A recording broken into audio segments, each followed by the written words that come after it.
physicality every once in a while, he's going to have to do so tonight. It's wild his plus-minus is at 0, given the fact of how much he does on the score sheet. But, yeah, it leads with that top line with Cooper Simpson and Malachi McKinnon, somebody we highlighted yesterday in the pregame show. But that top line kind of the lead pack, if you will, and can get it done 5-on-5 and also on the man advantage as well. All right, let's talk about the top 2 goalies in the USHL. First, Carl Axelson for the Lumberjacks. Thoughts back in the lineup after starting Friday night's game. 23 games this season, an 18-5 record, a 2.25 and a 9.27 to go along with 1 shutout for the Swedish-born netminder. Yeah, 3 games in 3 days is tough, so you got to have 2 netminders that can get the job done. Will Keene did great yesterday. Carl led the way getting that Friday night win. I think that was huge as well to get the weekend started on the right foot, just given the fact of how important this weekend is. And now he's got the back end to close it out. And across the way, Tobias Trabal gets the nod for the 2nd straight game from head coach Ryan Ward. Trabal also has 18 wins, 25 games this year, 5 losses, 2 overtime losses with a 2.17, a 9.20, and 1 extra shutout to his record this season. Yeah, he made a couple of key timely saves yesterday that kept Youngstown in it, and deservedly so, got the extra point. And he was a big reason for that. An exciting game of hockey coming up. The Lumberjacks and Phantoms USHL Game of the Week. Live to social on FloHockey. It's on Facebook Live, YouTube, Amazon Prime, Bell Media, and of course, it's right here on FloHockey. Thanks so much for tuning into the pregame show. We'll see you for Puck Drop.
That means it's a beautiful day for hockey in downtown Muskegon.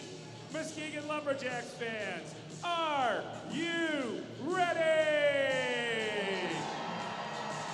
And it's time for everyone to get out of your seats, put your hands together, and welcome to the ice, your Muskegon Lumberjacks.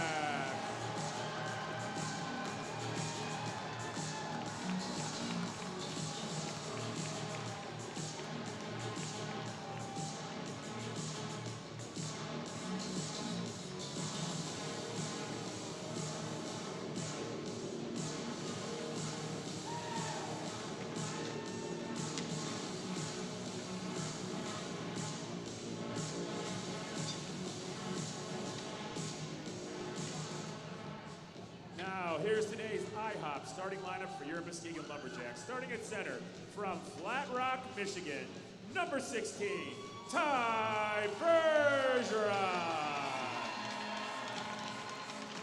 Starting at left wing from Manhattan Beach, California, number 71, Jake Stewart. Starting at right wing from West Hartford, Connecticut, number 12, Chuck Blanchard. Starting at left defense from Chippewa Falls, Wisconsin, number 28, Gus Thor. Starting at right defense from Wayzata, Minnesota, number 3, Danny Clare. And starting between the pipes from Danderyd, Sweden, number 29, Carl Axelson. The equipment manager is Colin Fairfield. Athletic trainer, Callie Sitter. Assistant coach is Pat Maroon. Associate coaches are Casey Mignon and Taylor Ward. The head coach of your Muskegon Lumberjacks is Colton St. Clair. The general manager is Jim McGrady. And the president of the Muskegon Lumberjacks is Steve Lowe. Let's hear it for your Muskegon Lumberjacks.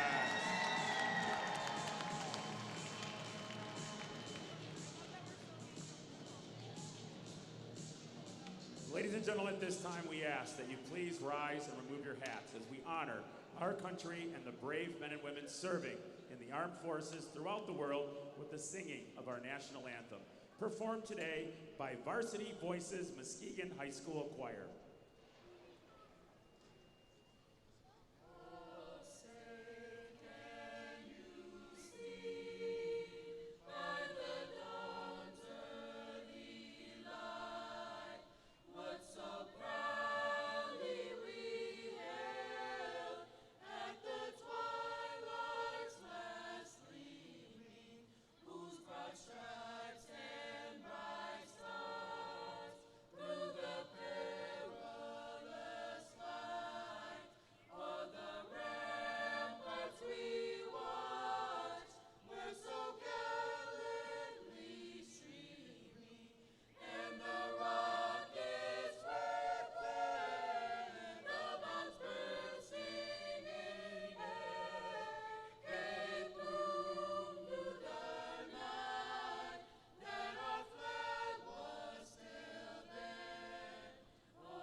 Welcome back inside FloHockey and the Lumberjacks Hockey Network on Mixler. Alongside Ryan Campo, Ezra Janela with you. A very special welcome in to those tuning in to the Live to Social broadcast on Facebook, Twitter, YouTube, Amazon, and Bell Media.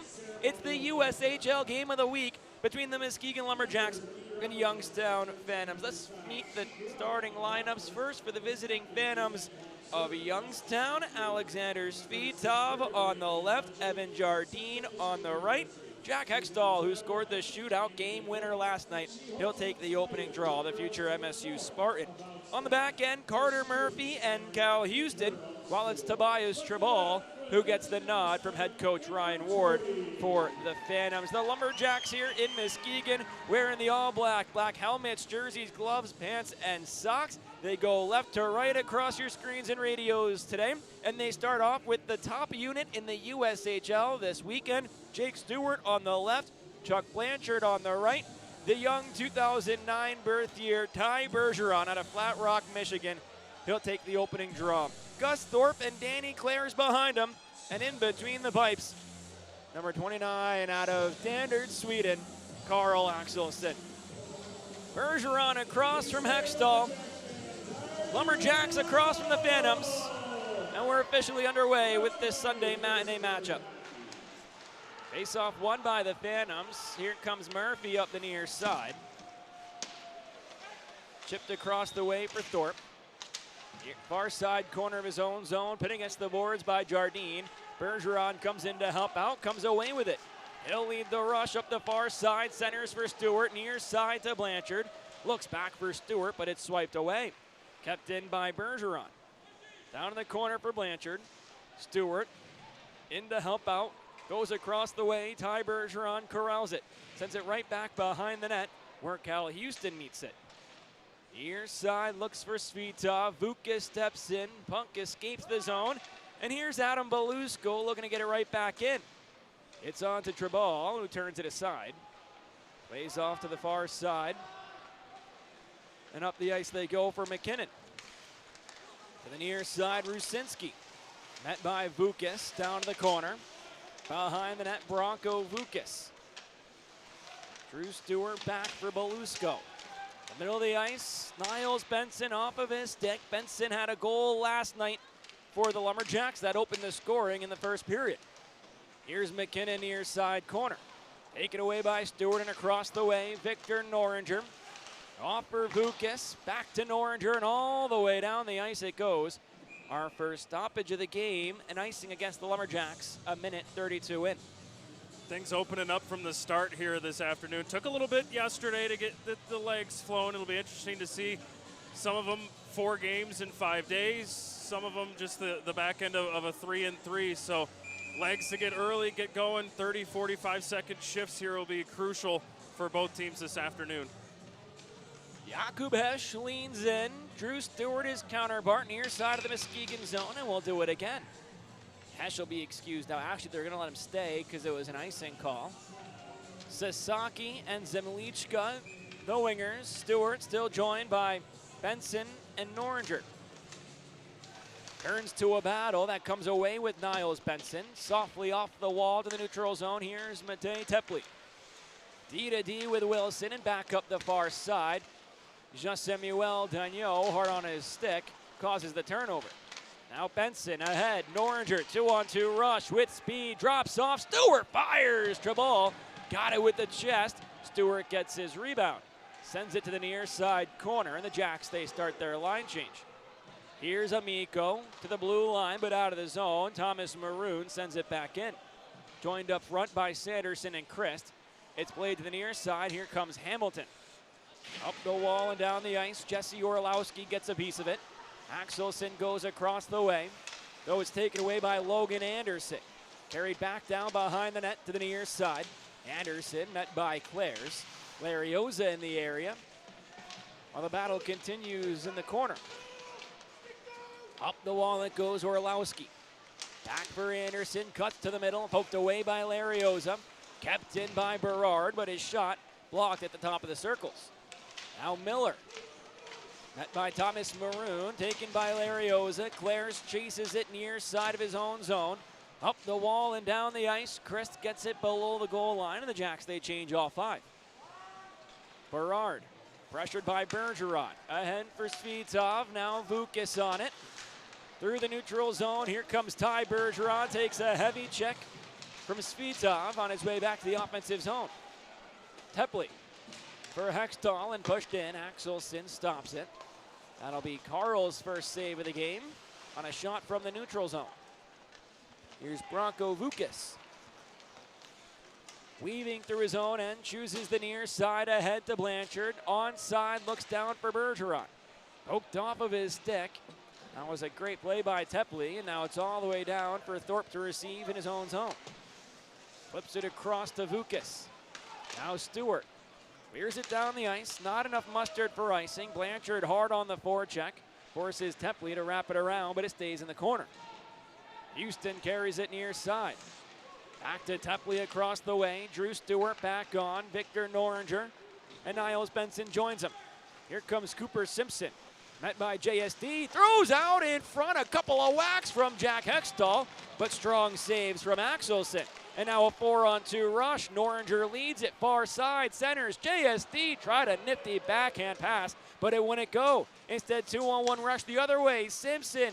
McKinnon fires wide of the cage. Simpson couldn't grab the rebound, and back the other way we go again. It's Benson. Sends it in. Drew Stewart met by Murphy in the corner. Rusinski far side. Flips it near side for Simpson. Back across to Rusinski. Met by Larioza. It's played behind the net. Quick pace here on this Sunday afternoon matchup. Larioza will lead the rush into the offensive zone. He sends it in. Trabal kicks it away. Shots are 3-2 in favor of the Phantoms with 15-10 to go in this opening frame. Here comes Sasaki onside. Near side wall, cuts towards the middle. Down towards the corner he goes, where he's met by Gustas Zemaitis. Fairbanks clears his own zone. Will Schlechtwig across the way, met by Berard.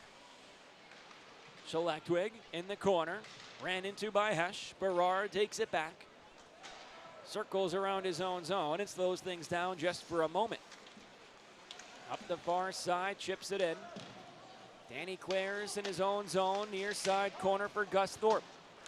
Now Fairbanks across. Here comes Sanderson in space, holds and fires on. Big rebound was knee height for Thomas Maroon, who couldn't bang it home. And the Jacks are called offside with 14:24 to go in the first. Well, unlike yesterday, till we got the second period when things opened up, things starting off fast, both teams on the move early. Lots of pace, even shots, 3-3, even score, 0-0. The USHL game of the week here on FloHockey. The Lumberjacks and Phantoms. We take a step aside and come right back here at Trinity Health Arena.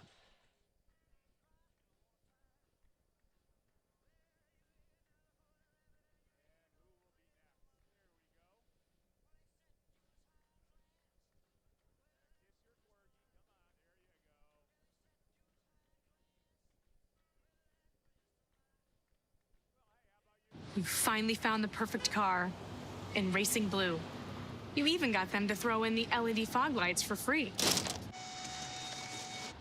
Auto Owners insures your car because some people never learn to parallel park. That's simple human sense. Ask the Jervis Fethke Insurance Agency in Muskegon if auto owners make sense for you. Keep going, more. No, stop! Welcome back inside Trinity Health Arena. Jacks and Phantoms, 14.5 to go in the first. 0-0 Muskegon. They win the neutral zone draw, get it to the offensive end. Here's Thomas Maroon near side wall. Taken away by Tepley and chipped to the middle. Cal Houston near side Svitov. The Phantoms to the offensive end. Down low behind the net, Jardine. Carries back to the near side corner. Up top, Tepley at the blue line. Fires a cross-ice dump across the way. Picked up by Svitov. Now Hextall. Works up the wall, cuts back towards the corner. Jardine takes it. Up top to Tepley. Away from Christ. Works down the far side into the corner. He's met by Thorpe, who knocks him down to the ice. Hextall plays back to the blue line for Jardine. Off for Tepley. Walks to the middle. Near side finds Houston. Back across to Tepley. Holds and fires off the glove of Axelson and wide. Back to Tepley. Up top, Houston. Back down the far side into the corner for Jardine. Up top again for Hextall. Cycle down low. Cal Houston, Evan Jardine. Met by Sanderson for the Lumberjacks, who's been against the boards. It comes towards Claire's near side, flying the zone. Jack Christ gains the red line and sends it hard in. The Jacks, they can get a new unit on. A weird carom off the glass, sent it towards the slot. Jake Stewart couldn't corral it. Now he does and forces it down to the corner. Here's Murphy. Centered for Hextall. Up the wall, Vukas. Orlowski in the area. Unable to thwart the dump in, and it's back in the Youngstown zone. Blanchard pops out in front. Bergeron gets it. Plays out to the blue line for Belusco, but Orlowski sends it back across the red line. Bronco Vukas sends it back in. Thompson, far side wall. Looks towards the blue line. It's gloved down by Belusco and sent back down low. Here comes Thompson leading the rush. A pass ahead for Anderson, knocked away by Vukas. Adam Belusco looking for Drew Stewart. Now has Benson off the glass across the red line, gloved down by Miller. 8 minutes gone, 12 minutes remain in this opening period. Here's Carter Amico off for Victor Noringer. A couple of future Terriers come together. Sent into the Youngstown zone for Thompson to receive. Far side, Jean-Samuel Dagnot at the Youngstown bench. Leaves off for Noringer. Now Drew Stewart chooses the near side, cuts across, middle of the blue line, down low for Benson. Tapped onto Treball, who's forced to hold on with Benson right on the doorstep. And we saw yesterday with a couple fluky goals, something like that, you never know with how things went yesterday. But kind of a little bit of a resemblance, but flipped from Friday night. Not so much shots-wise, but at least the play has been down in Muskegon's defensive zone, where Friday night it was down in Youngstown zone. So be keen on for Muskegon to try to flip things around, get the legs moving, get going here about midway point here in period one. 11:39 to go in this opening frame. Shots are even, score is even. 4-4 on the shot chart, 0-0 on the score sheet. Drew Stewart, Noringer, and Benson. Dagnot and Claire's for Muskegon, the offensive zone draw on the near side. It's won by Rusinski, though. Arm the official in the air, and Rusinski's going to go to the box. A 2-minute minor for tripping. And while it might not be Rusinski, it'll be a Phantom, and the Jacks go on the Mackenzie Price power play. It's Hamilton who will go to the box. Yeah, right off the face-off draw, takes Niles Benson down with him. The referee sees it for the first time this evening. Lumberjacks head to the power play. They were successful on their first man advantage last night, to much avail afterwards, but at least a strong start here for the Jacks, trying to get going here with a 5-on-4 opportunity. Special teams played a big part in the game last night. The Jacks, a Mackenzie Price power play goal, get their first chance. It was Niles Benson who struck on the advantage. He's back out with Drew Stewart, Noringer, Sanderson, and the lone defenseman, Carter Amico. Face-off won by the Jacks. Here's Amico, walks towards the middle, holds, fires on, turned aside by Treball. The rebound, far side corner, met by Sanderson and Benson. Niles pinned against the boards. Drew Stewart works to fish it out.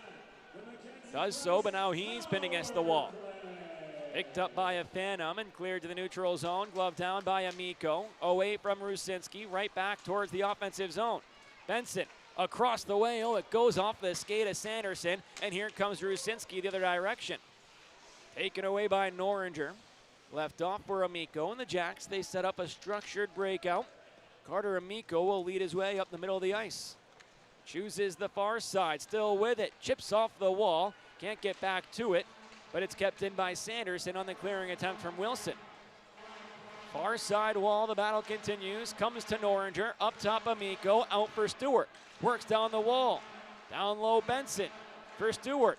Amico, middle of the blue line, fires on, just wide. Rebound comes back out in front. Wilson gets it to the corner. Drew Stewart on the wall. Down for Benson. Pin against the boards. Noringer, his stick is broken. He has to get off for a change. Chuck Blanchard takes his place. Here's Amico, a shot. High and wide. Rebound for Blanchard over his stick. Treball loses his stick. Stewart a chance, kicked away by Tobias. While Wilson looks to clear it, Drew Stewart keeps it in. Half a minute to go on the power play, and as the Jacks start a line change, the puck goes back to their zone. Youngstown's going to give Muskegon that outside zone, so important for the Jacks to try to get something going. Here comes Danny Clare, who's working his way to the offensive zone. Down behind the net to the near side, leaves off for Thomas Maroon. ATM pops in front, looks back door, loose at the top of the crease. It comes out to Christ. Jack poked off of his stick. Thomas Maroon in the area, but it's forced out by Rusinski and chipped down the ice. And out of the box comes Jack Hamilton. A good-looking power play for the Lumberjacks. A couple of good looks at Treball. All of them turned aside, though. Zimlichka to the Muskegon end. 2-on-1 rush. Good back check by Chris Jardine. Turned aside by Axelson as he got the pass in front. Now Blanchard works through the neutral zone, finds Crest far side. Chips it past Houston down into the corner. Now to the near side, here's Jack Hextall.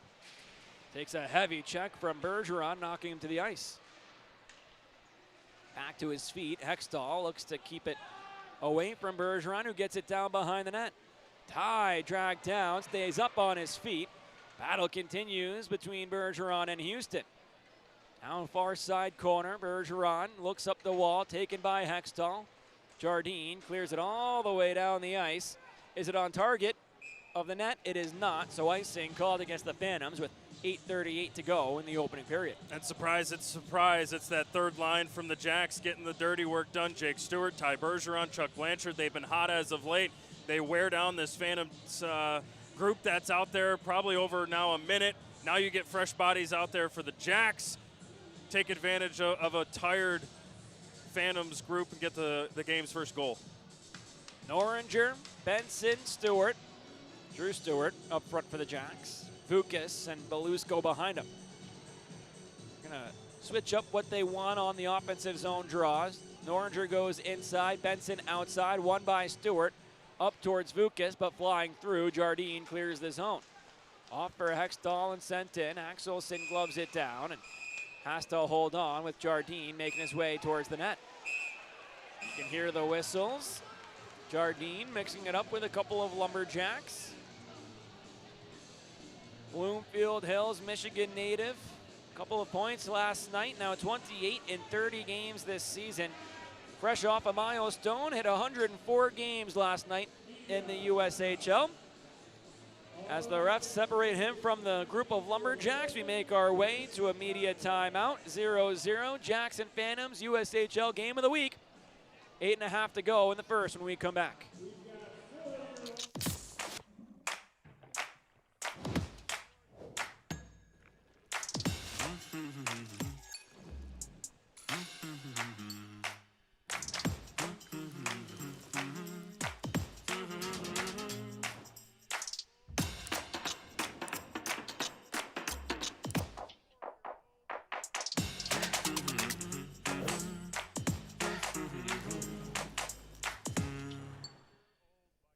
Welcome back inside FloHockey, Lumberjacks Hockey Network on Mix there. Ryan, how about this? La Colombe and their Norton Shores plant down in the south end of Muskegon County, adding 100 jobs with a $479 million expansion coming soon to the Lakeshore.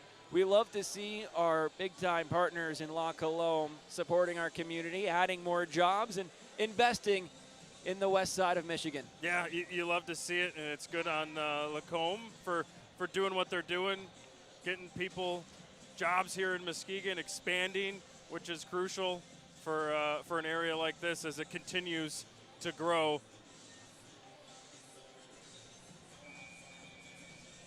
8.5 to go in the first. 0-0 where it matters. 5-5. The goalie's perfect on the shot charts. Face-off won by Youngstown in the Muskegon zone. Here's Orlowski, far side wall.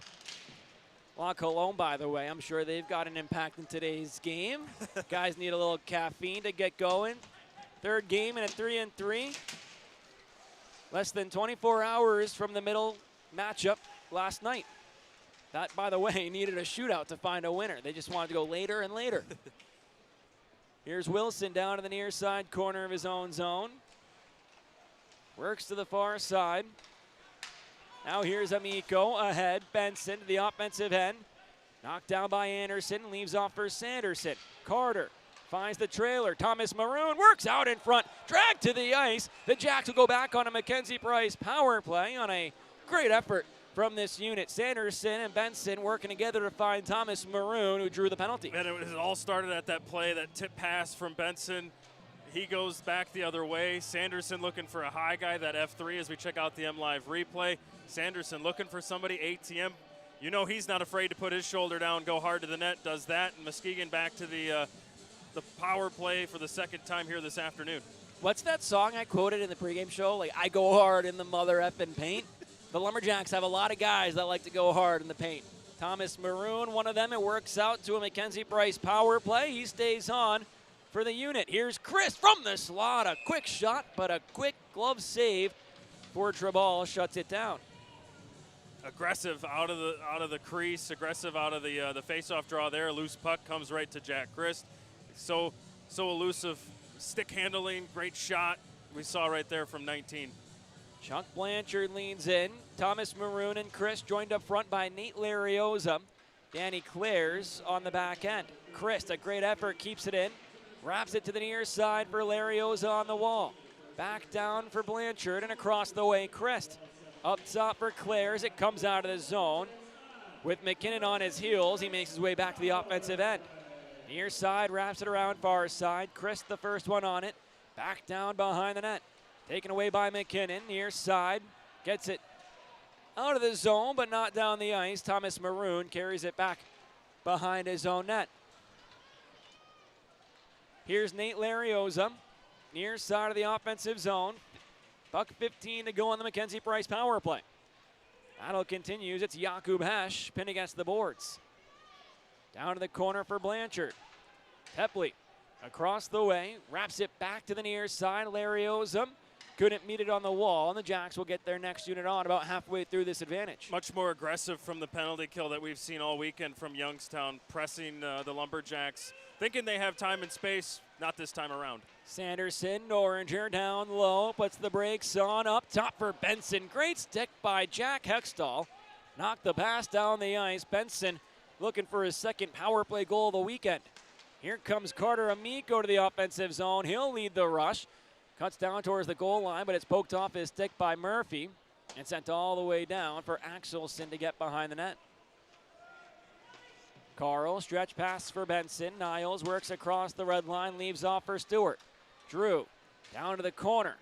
Takes the contact from Houston, but continues it across the way and never give up attitude from the smaller size forward, but doesn't play like it. Here's Benson, near side for Drew Stewart. Holds, Benson fires, turned aside, the rebound right to Wilson, who clears it down the ice. Out of the box, Thompson, he'll lead the rush, 3-on-1. Thompson, the trailer, Sasaki back door. Great play by Carter Amico. A 3-on-1 rush, and he intercepted the backdoor pass. Back behind the net it goes, it's Zemlichka. Off for Sasaki. Up the far side wall, forced out by Sanderson, who will smartly just get off for a change. Sasaki back in, away from Noringer. Here's Gus Thorpe, ahead for Jake Stewart. Centers for Noringer, joined on the rush by Bergeron. Victor gets it in. Bergeron meets it in the corner, joined by Berard in the area. Now it's Murphy to the near side. Taken away, Brock Fairbanks down in the corner, behind the net and across the way he goes. Fairbanks drops off. Thorpe down to the corner. Battles across from Murphy. Stewart takes it. Jake, nice move. Now across the goal line. Hops behind the net to the near side. Up top to Vukas. Bronco leaves off. Fairbanks holds, fires, caught up in traffic. And now Sasaki picks it up and clears the zone. How about Carter Amico on that 3-on-1 rush? Calm, composed, cool, whatever order you want to go in. He was all of them. Intercepted the pass. Far side corner of the Youngstown zone. 4:17 to go in this first period. This scoreless first period. Battle continues. Tepley pins a Lumberjack against the wall, while Rusinski and Sanderson, the two captains, go at it just outside. Rusinski giving the business to Sanderson, who wraps it near side. Belusco. Adam curls away. Simpson. Sanderson in front. Couldn't cleanly catch the pass. Now knocks Rusinski down hard behind the net. An icing called against Youngstown. The crowd appreciative of the effort from Carter Sanderson. That's what Carter Sanderson does. He does it so well. There's our guy, our birthday guy, Chuck Blanchard. Legally can drink. He's 21 years old. Happy birthday. You call him Chucky. I stick to Chuck. All business on this side of the booth. Well, it makes one of us. 3:48 to go in the first period. The Phantoms, they are looking for an explanation for something. I don't know what the delay was. The hit behind the ice, they thought they got Sanderson up high. That's what they were waiting on. But that's just a grown man with a heavy hit there. That is a grown man. What's awesome is the USHL scout in the Penguins organization was actually a coach in the Youngstown organization when I first got here to the USHL. And I just know that he loves Carter Sanderson, right? Like, could you imagine being an NHL scout and you go back to your NHL city, and you go to your general manager, Kyle Dubas in this instance, yeah, and you say, I got a guy with 11 points. You should take him in the NHL draft. I'll tell you what, Kyle Dubas, give that man a raise. Gustas Zemaitis leans in near side, wins it back to Claire's, but we're going to do it again with 3:46 to go in the frame.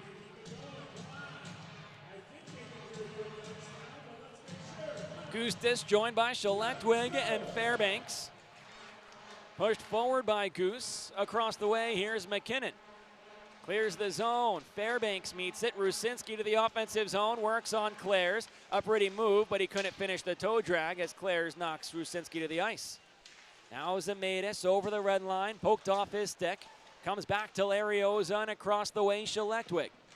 Met by Houston. Pushed back down to the Muskegon zone for Nate Larioza, future Colgate men's hockey player.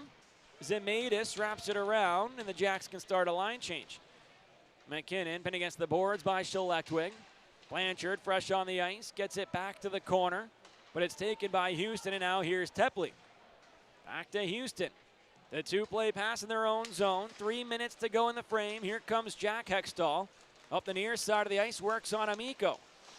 Defended perfectly by the tall Lumberjack defenseman, 6'5", 220. Allows Bergeron down to the near side corner. Treball wraps it around far side. Svitov to Hextall. Poked away by Amico again, but here's Jardine. Knocked to the wall hard by a Lumberjack in Thorpe. Here comes Blanchard. The whistle's blown as Thorpe and Hextall go at it. Not Hextall, I think it's Jardine rather, right on the near side wall. Well, it was a good check by Gus Thorpe. We mentioned the big frame of Carter Amico. The Lumberjacks the last few weeks have added a lot of jam on the back end. Amico most recently 6'5", 220. Thorpe 6'2", 205. Bronco Vukas earlier this year at 6'4", 214. Even Nate Larioza 6'1", 201. You have 4 defensemen in the lineup over the weight of 200 pounds. That's a lot of weight and a lot of mass going into you on the boards. And with that size, they're so smart with the puck, and they join the rush. And we talk about it time and time again, how active the defensemen are for Muskegon. And credit to Thorpe, Amico, Larioza as well. Just knowing the role, knowing the structure, that goes back to the head coaching staffs. When they arrive here in Muskegon, they know their role immediately. And it's sewn in early, it's sewn in often, and they just let them go. And they do so well with the structure defensively that Muskegon does, you know, one of the league's best in goals against. Give me the combined weight of the geez. 7 defensemen in the lineup tonight for the Lumberjacks. 1,200. 1,401 pounds not bad. on the back end for the Lumberjacks today. That's a lot of weight. As we get some 4-on-4 hockey, it's not about the size at 4-on-4, it's about the speed. And they've got that too. Adam Belusco, Bronco Vukas behind Sanderson and Christ with a bit more open ice. Zemlichka and Hesh in front of Wilson and Murphy for the Phantoms. Here comes Zemlichka. Drops off for Murphy. Gets it back near side to the offensive zone. Fires, but it's deflected wide. Now here comes Sanderson with Christ. Far side, Christ turns to a 2-on-1. Sanderson looks for the return pass, but it never reached him, so he just throws a heavy check instead. Here comes Hesh. Off for Murphy. The Jacks start a line change. Drew Stewart jumps on. Hesh to the offensive zone. Zemlichka, one-timer. Turned aside by Axelson. Here comes Belusco. Chris flew the zone, drawing the defense with him, allowing space for Adam to the offensive end, and now Drew Stewart down to the corner. Curls up the near side wall, but it's taken away by Murphy as the Jacks continue their line change. Now it's Clairs and Dagnot behind Drew Stewart and Victor Noringer. Halfway through the 4-on-4 stint, Hextall now on, drops off for Murphy. Back to Hextall near side. He's up front with Sasaki. Down to the near side corner of the Muskegon zone. Off for Hextall, up top Tepley, walks the blue line, finds Houston. Away from Drew Stewart, works back to the blue line. Back off for Tepley. Curls away from Noringer. Houston. Centers for Sasaki. Met by Dagnot. Great poke check. Here comes Noringer. He'll lead the rush. Victor holds. Victor. Backhand pass to Stewart. A pretty play. Sent it back out in front from below the goal line, but it wouldn't go.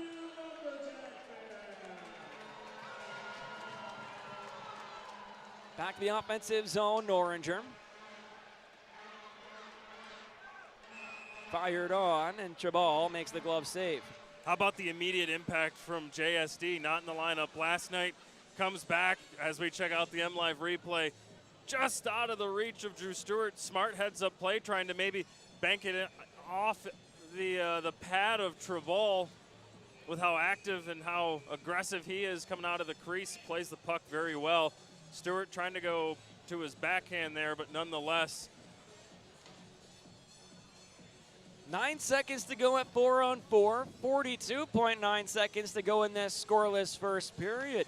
Can someone find the back of the net in the final minute of the frame? We've seen that quite a bit in this building this season. Blanchard chases the puck down to the corner, swipes it across the way. Here's Cooper Simpson. Met by Benson, plays up for Rusinski. Jardine and Thorpe out of the box. Here comes Murphy. Across the way, Rusinski. Blows a tire all on his own. So here it comes Blanchard up the middle of the ice. Plays far side. No one there to receive the pass. Just 20 seconds to go in the frame. Simpson. Met by Thomas Maroon. Taken away. Centered for Sanderson into the offensive zone. Carter fires. Kicked away. The rebound back to the near side corner. 7 seconds to go in the frame. Up towards the blue line. Rusinski clears his zone. Just 2 seconds to go. It's chipped down to the Muskegon end. And time expires in this scoreless but action-packed first period. Yeah, for the first time this weekend, no goals in the opening frame. Something we haven't seen so far, but still plenty of scoring opportunities, plenty of chances from both teams, and good job defensively, Carter Amico, JSD. How about the insert to the lineup that Carter Amico's been, whether it's been his size, his play. We saw a couple of great block shots last night, and the big meat of the back end for the Jacks, getting it done early, getting it done often. It was a great first period. Shots in that opening frame, 9-6 in favor of Muskegon. The goalies, they reign supreme. Both guys have to make some pretty big saves. A couple of grade A scoring chances on each side. A couple of power plays for the Lumberjacks, who are 0 for 2 in the frame. The Phantoms and their dangerous man advantage unit didn't get an opportunity to go in that opening frame as the players make their way off the ice. We've got one player making his way towards the tunnel to put on a headset and join us up here on the broadcast to talk about that opening frame of hockey and how exciting it was. We sent things downstairs in a moment to Lumberjacks' new defenseman, Carter Amico, who gets the headset in his hands. Carter, we appreciate you joining us. Thank you. Carter, talk to me. You had a pretty impressive defensive play, a 3-on-1 rush coming down your direction. You intercepted the backdoor pass. What's going through your brain when you got 3 opposing players making their way onto you? Obviously a tough situation, but I just got to do my best to front the puck a little bit and see my options and execute whatever I think is right in the moment. Carter, this is just game number 3 for you in a Lumberjacks uniform. A bit of a new sight for you wearing the black and gold. How's the transition been? It's been really good. You know, everyone's super welcoming here, and I'm excited to get going with the new guys. Listen, 20 minutes down, hockey is a 60-minute game. There's still 40 minutes to go. What do you guys have to do to find success and, you know, find this game in the win column at the end of it? Just keep executing the simple details. You know, boring is beautiful, and just keep working hard and doing things right. Boring is beautiful. That's awesome. Carter, thanks so much. Good luck the rest of the game. Thank you. So that's Carter Amico, Lumberjacks defenseman, new Lumberjacks defenseman. Boring is beautiful, but you know what's not boring but is beautiful? Corgi races. They come up when we come back right here on FloHockey and the Lumberjacks Hockey Network on Mixlr. In Racing Blue, you even got them to throw in the LED fog lights for free. Auto Owners insures your car because some people never learn to parallel park. That's simple human sense. Ask the Jervis Fethke Insurance Agency in Muskegon if auto owners make sense for you. Keep going. More. No, stop!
Hockey hits harder on Flo. One-time shot, he scores! At FloHockey, we love the game. Every shift, every hit, every goal. From rising phenoms to historic programs, get front row access to hockey's future stars. The AHL, the ECHL, the USHL, the O, the Q, and more. Don't just watch hockey, live it. Get your annual Flo subscription now. You finally found the perfect car in racing blue. You even got them to throw in the LED fog lights for free. Auto Owners insures your car because some people never learn to parallel park. That's simple human sense. Ask the Jervis Fethke Insurance Agency in Muskegon if auto owners make sense for you. Keep going. More. No, stop! Orthopedic Associates of Muskegon is the largest orthopedic practice on the lakeshore. Our fellowship-trained sports medicine specialists will help you choose the best treatment for your injury. Whether that's a non-surgical approach like physical therapy, bracing, or pain management, or the latest surgical technique, you can be the active, healthy person you were meant to be. Call us today to make an appointment, or make an appointment online at oamkg.com. You finally found the perfect car in racing blue. You even got them to throw in the LED fog lights for free. Auto Owners insures your car because some people never learn to parallel park. That's simple human sense. Ask the Jervis Fethke Insurance Agency in Muskegon if auto owners make sense for you. Keep going. More. No, stop! Think back to the beginning. That first game, that first jersey, that first moment when you knew you'd found your place. What you wear today started with a feeling that changed everything. NHL Shop, a Fanatics experience. Hockey hits harder on Flo. One-time shot, he scores! At FloHockey, we love the game. Every shift, every hit, every goal. From rising phenoms to historic programs, get front row access to hockey's future stars. The AHL, the ECHL, the USHL, the O, the Q, and more. Don't just watch hockey, live it. Get your annual Flo subscription now.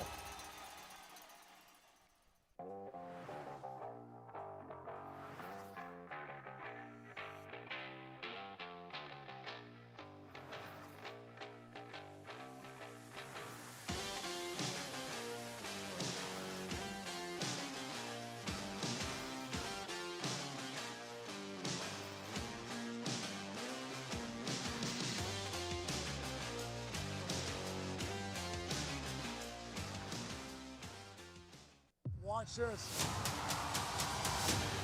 Let's face it, what a time to be making a hockey show. Please. Just when I thought last year couldn't be topped. Let them know what they're in for here. Here we are. I'm scared of you guys. I'm scared of you. What keeps you motivated? I think winning. I don't really know any different.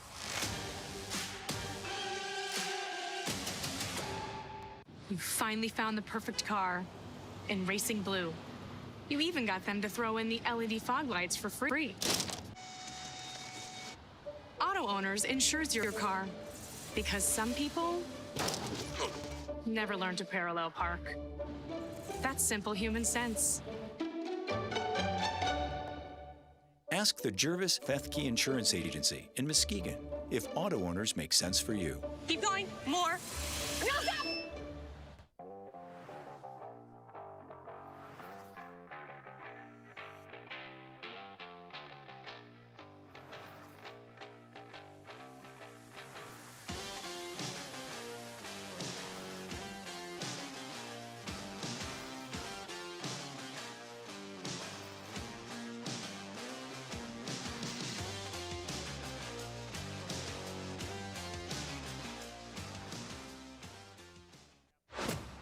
FloHockey hits harder on Flo. One-time shot, he scores! At FloHockey, we love the game. Every shift, every hit, every goal. From rising phenoms to historic programs, get front row access to hockey's future stars. The AHL, the ECHL, the USHL, the O, the Q, and more. Don't just watch hockey, live it. Get your annual Flo subscription now. Orthopedic Associates of Muskegon is the largest orthopedic practice on the Lakeshore. Our fellowship-trained sports medicine specialists will help you choose the best treatment for your injury. Whether that's a non-surgical approach like physical therapy, bracing, or pain management, or the latest surgical technique, you can be the active, healthy person you were meant to be. Call us today to make an appointment, or make an appointment online at oamkg.com.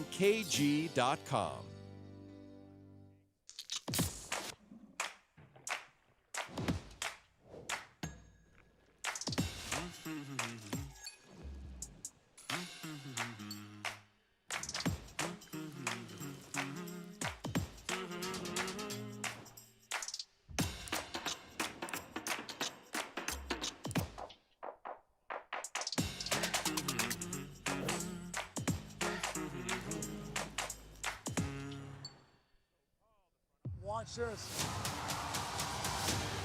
Let's face it. What a time to be making a hockey show.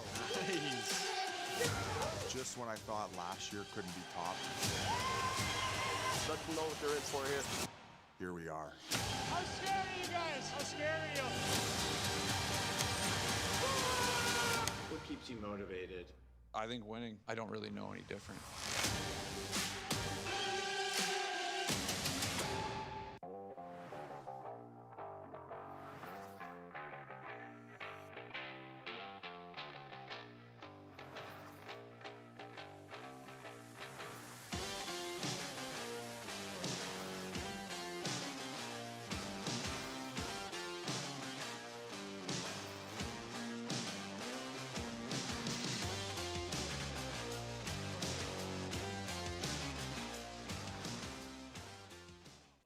Think back to the beginning. That first game. That first jersey.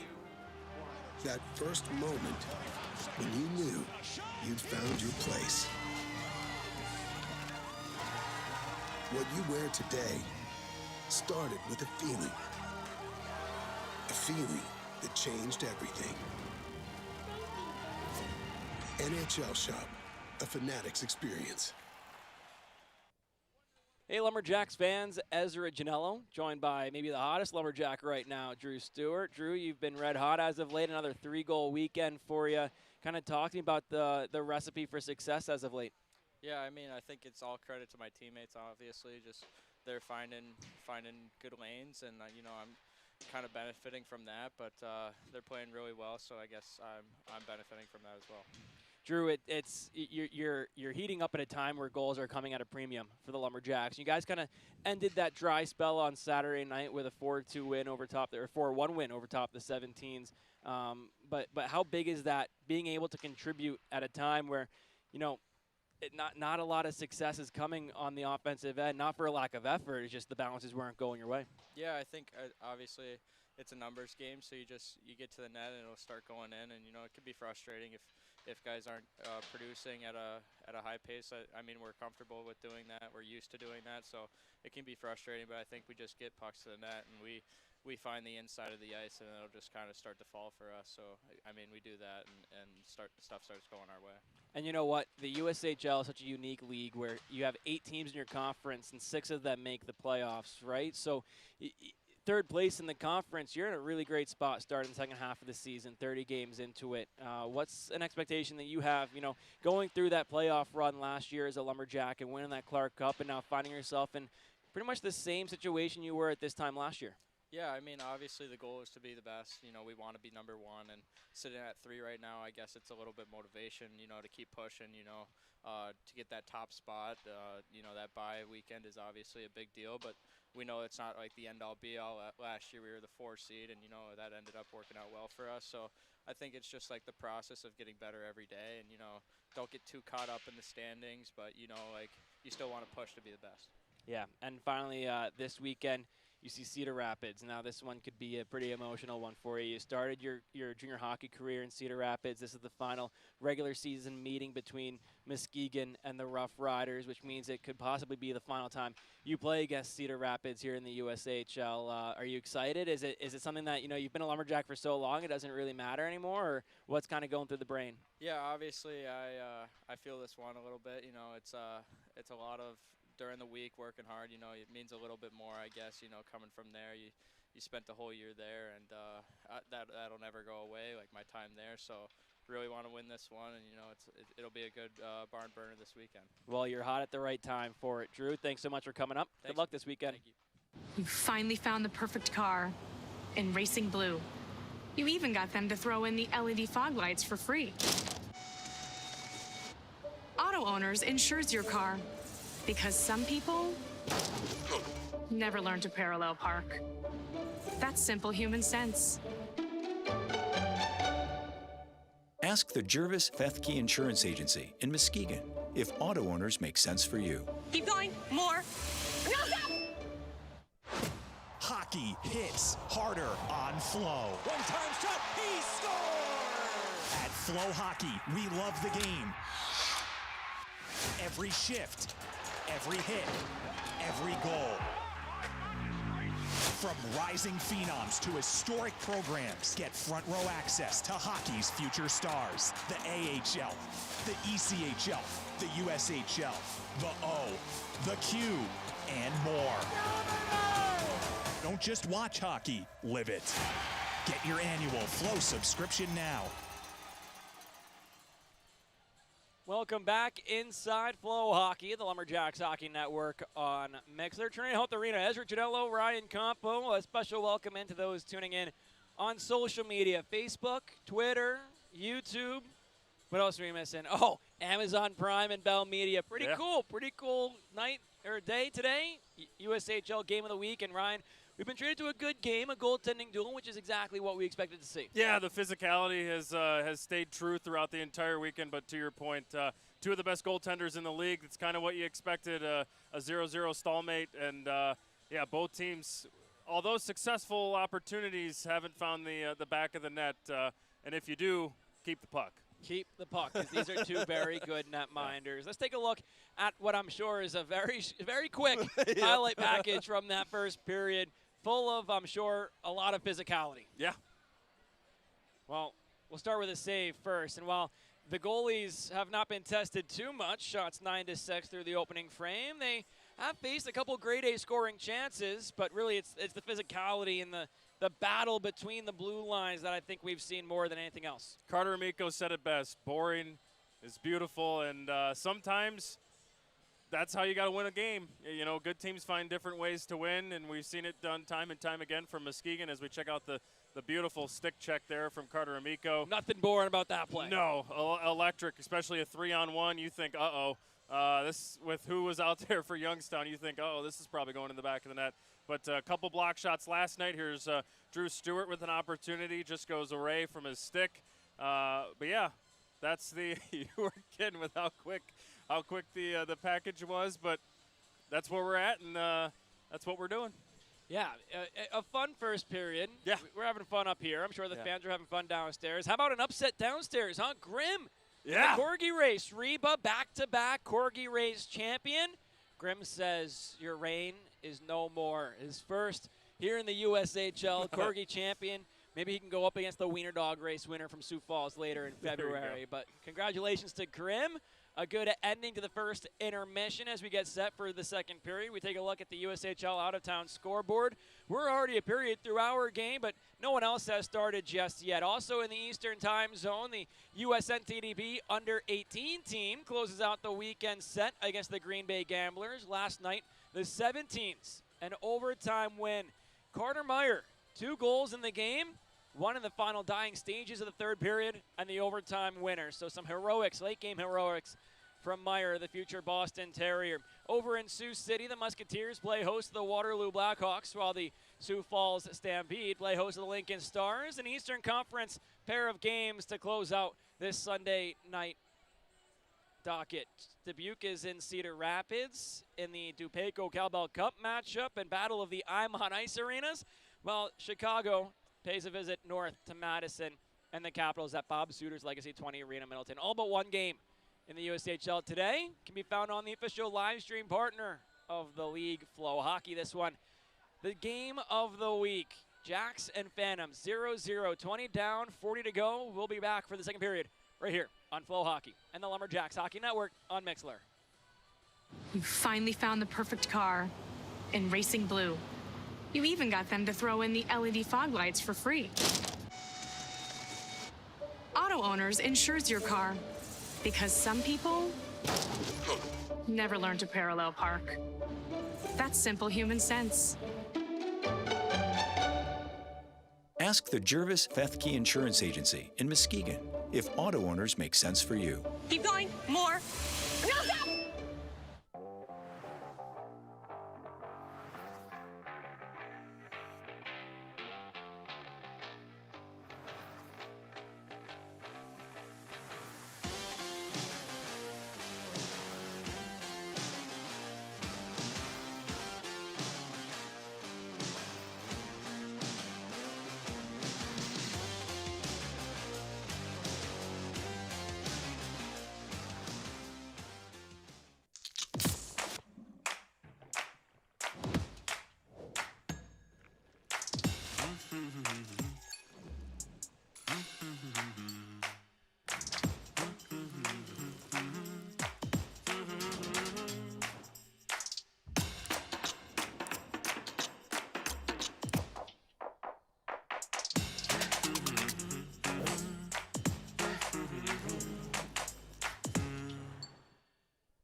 Hockey hits harder on Flo. One-time shot, he scores! At FloHockey, we love the game. Every shift, every hit, every goal. From rising phenoms to historic programs, get front row access to hockey's future stars. The AHL, the ECHL, the USHL, the O, the Q, and more. Don't just watch hockey, live it. Get your annual Flo subscription now. You finally found the perfect car in racing blue. You even got them to throw in the LED fog lights for free. Auto Owners insures your car because some people never learn to parallel park. That's simple human sense. Ask the Jervis Fethke Insurance Agency in Muskegon if auto owners make sense for you. Keep going. More. No, stop! Welcome back inside FloHockey and the Lumberjacks Hockey Network on Mixlr. Ezra Janello alongside Ryan Campo upstairs. A great vantage point up here at Trinity Health Arena. Oldest rink in the USHL, but you would never know that if we didn't say it out loud. 1960 this rink was built. Pro hockey all the way up until 2010 when the USHL came to town. And now in 2026, I can say we're in the golden age of Muskegon Lumberjacks hockey. You've got first-round picks in back-to-back years, Ryan. You're going to have another one, maybe two, hopefully two. Rudy Burzcons climbing his way up the draft rankings.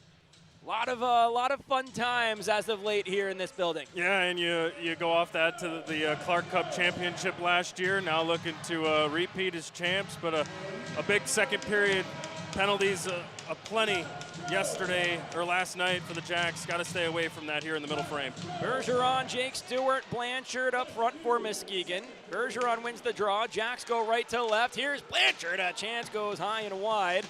Bergeron keeps it down low. Stewart looks to get it to Blanchard, but it comes away with Wilson. It's Larioza and Amico, who we heard from in that first intermission interview. And we'll say it again.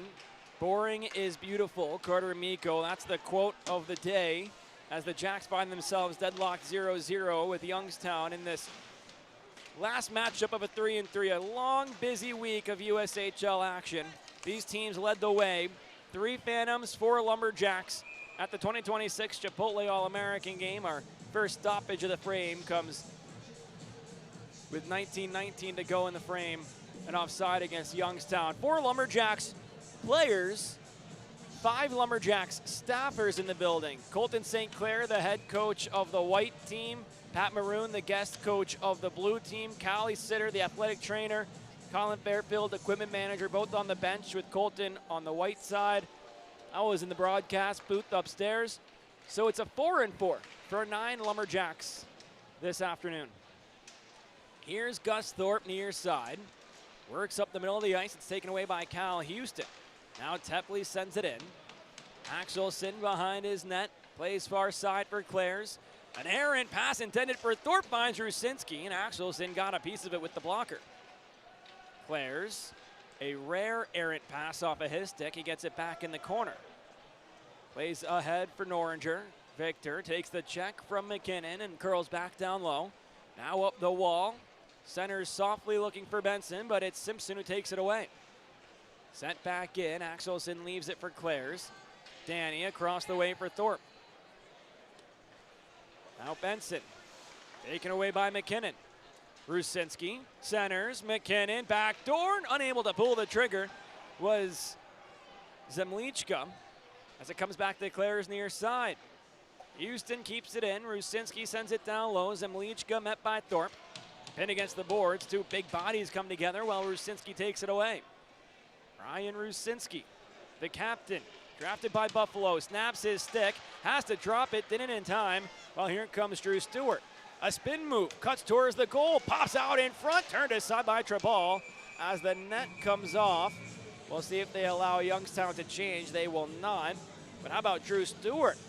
Nifty little spin move before cutting out in front and getting a shot on net. Yeah, definitely not afraid to show off the nifty spinorama as we check out the MLive replay. The broken stick goes awry. Drew Stewart says, okay, 1-on-4. All right, we'll do one of these and drive hard to the net. Net comes off, which is unfortunate. Muskegon trying to generate a chance off that line change. And the second starting like the first. A lot of ozone pressure from Youngstown. Muskegon got to get the legs turning here. Anthony Thomas Maroon, he leans in near side, knocked down hard by Hesh. Puck comes up the wall, Sanderson keeps it close. Off for Christ. His shot blocked by Hesh, and now here's Houston. Taken away by Thomas Maroon, up top to Belusco. Near side to Christ and down into the corner. Here's Berard. Ahead, a nice pass. Caught by Sasaki, and it's regained by Sanderson, who sends it in. Houston and Christ come together in the corner. Houston goes down. Thomas Maroon leaves off for Vukas. Back to ATM, centered for Christ. Looks in front. Sanderson the chance. A nice pad save by Treball, who didn't look phased at the heaviness of the opportunity. All the way back down onto Axelson, so no icing. Here's Vukas for Belusco. Adam, met by Zemlichka, goes up to Sanderson. Carter gains the red and sends it in. Treball played it. Thought about continuing the action, but instead decides to hold on. A bit of a break there for Muskegon, who was making a lengthy line change, 4 on, 1 off, and the birthday boy, able to get an offensive zone to the right of Treball as both teams try to figure out some sort of way to beat the goaltenders. Shots now 10-8, still in favor of Muskegon. Bergeron leans in. 1 to the outside, up to the blue line. It's chipped out of the zone by Anderson.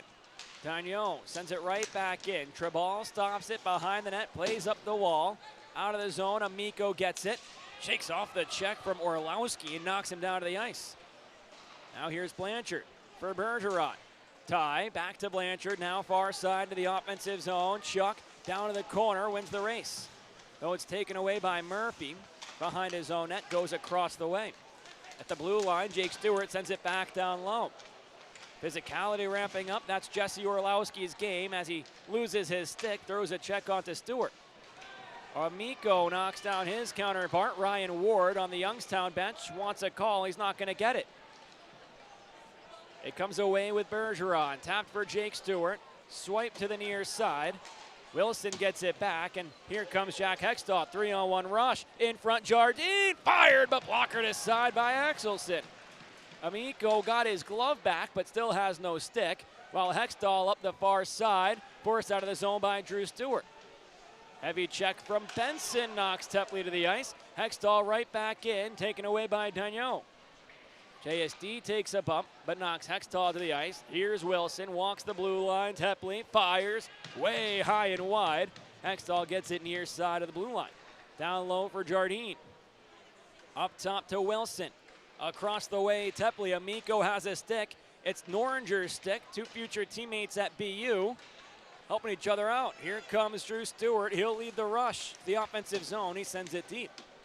Jardine behind the net as the Jacks start a line change. Heavy check from Benson, but Tepley progresses up the ice. Off the near side glass and down to the corner. Youngstown will follow suit with a line change of their own. Here comes Sanderson to the offensive zone. Cuts across the blue line. Looks across for Thomas Maroon, who gets it down in the corner. ATM thrown in front, but intercepted by Rusinski, who chips it back down the ice for Larioza to receive. Nate ahead for Sanderson. Carter off the wall. Thomas Maroon, a diving poke at it. Held it up just enough for Vukas to pick it up. Over the red line, he sends in. Behind the Youngstown goal, it comes to the near side. McKinnon skates into it, 2-on-2 rush, cuts across the way, puts the brakes on and finds Simpson. Tough angle shot, high and wide, and all the way down the ice it goes. Treball stops it behind the net. Here's Carter Murphy. Long stretch pass for Simpson. Sends it back to the near side. It's gloved down by Axelson, who holds on for a stoppage. 14:08 to go in the second. 0-0, the Lumberjacks, they lead the shots 12-8. You're watching the USHL Game of the Week right here on FloHockey and the Lumberjacks Hockey Network on Mixlr. Orthopedic Associates of Muskegon is the largest orthopedic practice on the Lakeshore. Our fellowship-trained sports medicine specialists will help you choose the best treatment for your injury. Whether that's a non-surgical approach like physical therapy, bracing, or pain management, or the latest surgical technique, you can be the active, healthy person you were meant to be. Call us today to make an appointment, or make an appointment online at oamkg.com. Welcome right back in here, Trinity Health Arena, downtown Muskegon, Michigan. Ryan, we talk a lot about home ice advantage. You look at Friday night at the Covelli Center, the Lumberjacks were dominant. Not a ton of energy in the building, right? Big building, about 1,000 fans. The Jacks, they dominated. They made their own energy. Last night, despite giving up 3 power play goals, 3,000 people in a 3,500-seat arena. It was loud. It was crazy. The crowd was into it. The Lumberjacks, they fed off of that. 5-on-5, they won that game 3-1. Yeah, and that's the issue that Muskegon's going to have to stay away from here in the second period, unlike last night where the penalties started to tally up. Good so far, staying out of the box. Hopefully it stays that way. Just one penalty for the Lumberjacks. It was Vukas, but no power play for Youngstown. It was a 4-on-4 opportunity. Here's Hesh. Across the way in the Muskegon zone, works down the wall, fires a tough angle shot that's blocked by Clares. Danny goes ahead for Blanchard. Chuck Blanchard near side, Jake Stewart, centers for Thorpe. Poked off his stick, but Stewart recovers it. Back to Thorpe he goes. Now here comes Blanchard to the offensive zone. Chuck off for Bergeron. Regained by Sasaki and pushed ahead for Hextall. Working on Thorpe, kicks out to Houston. The defenseman joins the rush. Houston down to the corner. Off for Hextall, who takes it behind the net. On the far side, it's Zemlichka and Blanchard who come together. Chuck clears the zone, but it's quickly taken back by Thompson. And now here's Houston. Met by Thorpe. Stewart throws a check.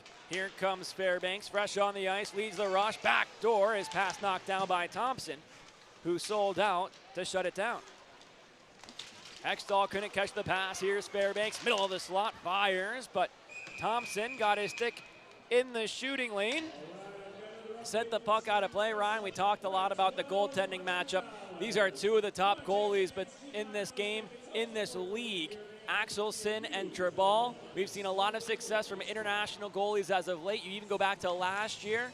Shika Gadziev, Slovakian-born netminder for the Lumberjacks. Melvin Strahl, Swedish-born netminder for Youngstown. These two teams, really, they're goalie factories here in the USHL. Yeah, and that's why they're having the success that they are having, you know, to the point of this season. So you expect the same thing that we've seen so far all afternoon in a goaltender duo. It'll be interesting to see how the first goal is scored. We saw a couple of clunkers yesterday. Here comes Fairbanks back in, off for Belusco, fired on, and Treball, he holds on for another stoppage, and we all come together just a little bit. It's funny, by the way, last year, the Youngstown Phantoms, they had the Swedish-born goalie, an NHL draft pick in Melvin Strahl, now at Michigan State. The Lumberjacks, they had the Eastern European, the Slovakian-born Shika Gadziev. Well, Russian-born, Slovakian-raised Shika Gadziev. Now this year they switch. Treball, the Eastern European, out of Czechia. Axelson, the Swedish-born netminder. What's awesome about it is Treball was signed, right, in the offseason by Youngstown. Axelson was traded for by the Lumberjacks from Sioux Falls, who sent him down to the North American League last year. There's just something about the Lumberjacks and taking goalies and elevating their game when they get here to Muskegon. Yeah, and both goalies for Muskegon so far have been lights out. Here's Wilson. Yeah, you go all the way to Sweden. You got someone in the back door right from West Bloomfield, Michigan, and Will Keane. Here's another Sweden Oranger, though it's poked off his stick. Regained by Amico. And back off for Victor Noringer. In his own zone, up the middle of the ice for Stewart. Drew, he'll lead the rush near side. Cuts across the blue line and tripped up. Arm, the official, stays down while Amico looks to keep it in. He does so. Takes a check as well from Simpson, who finishes it just at the Muskegon bench. McKinnon looks to find him and does. One-on-one, make it a two-on-one. Simpson near side, looks back door. Great save made by Axelson. Moving across his crease.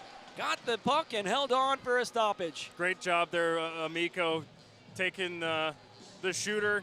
As we check out the M-Live replay, we saw the stretch pass kind of develop from where we were, the high vantage point. And Amico takes the shooter. Carl Axelson ready, his eyes, knowing that's coming. Great job on Benson, the back checker for the forward, just to create a little pressure for that Phantom, knowing, hey, it's not going to be easy breezy. Good save there by Axelson. Tanya downstairs in the production room gets an assist on that one, because Tanya said, hey, we've got the two goalies. Let's talk goalies here at the next whistle. We talk goalies and how great they are. Carl says, all right, yeah, I'll show you a little something. He's got an earpiece probably. Yeah, he's listening to us. He's listening to us. That would be impressive, having to put up with our commentary and winning hockey games at the same time. He's doing a good job, that's for sure. Here's Sanderson off the draw in his own zone. Takes a check from Zemlichka. It's sent back in. Sasaki, a one-timer high and wide. It goes all the way down the ice. Murphy gives chase. Here he goes. Sanderson right on his heels. Finishes his check. Berard ran into by Thomas Maroon. Zemlichka looks to clear it. Takes a check from Christ, who's back up to his feet. And now here comes Sasaki. Past Danny Clares. Fires on. Wide of the cage again. Thomas Maroon gets the rebound. Leaves off for Sanderson. Across to Christ. Puts the brakes on. Back down low for Carter. Far side corner. Sanderson works up the wall. It's chipped high in the air down the ice for Danny Clares to receive. Back in his own zone. Now here's Bergeron. Pushes it forward. Berard takes it away. Clares has to receive it. Hextall right on his heels. Up the far side wall. Good tap by Blanchard. Finds Bergeron, who's tripped down to the ice. And the Jacks will go back on a Mackenzie Price power play. Well, the officials saw that one just in case they missed the first one as we check out the M-Live replay. Look at Chucky Blanchard. A little footwork there. Bergeron, same thing, and then he goes, ole! As the Jacks head to their third power play, 0 for 2 so far. Trying to get something going here. Definitely have had a couple of good looks on that man advantage, especially that first power play. They were working it well. Treball and net said otherwise. Muskegon will look to generate something, whether it's a Miko or that hard slap shot from Noringer as well. You know, we've got some great fans here in Muskegon, specifically the ones that sit behind the visiting penalty box. Every night it's a hard place to go. There's just a little bit of extra water on that glass behind Zemlichka. Jacks back on the Mackenzie Price power play. Here's Amico. Far side, Noringer. Down low, Sanderson. Puck goes into the netting. Well, I'll clarify, by the way, nothing non-kosher from the fans here in Muskegon, but they let Zemlichka know how much they appreciate him, and he made sure they got a shower today. Exactly. Drew Stewart will take the draw, cross from Rusinski. One back by Stewart. Noringer up top to Amico. Back to Victor, far side. Down low to Sanderson.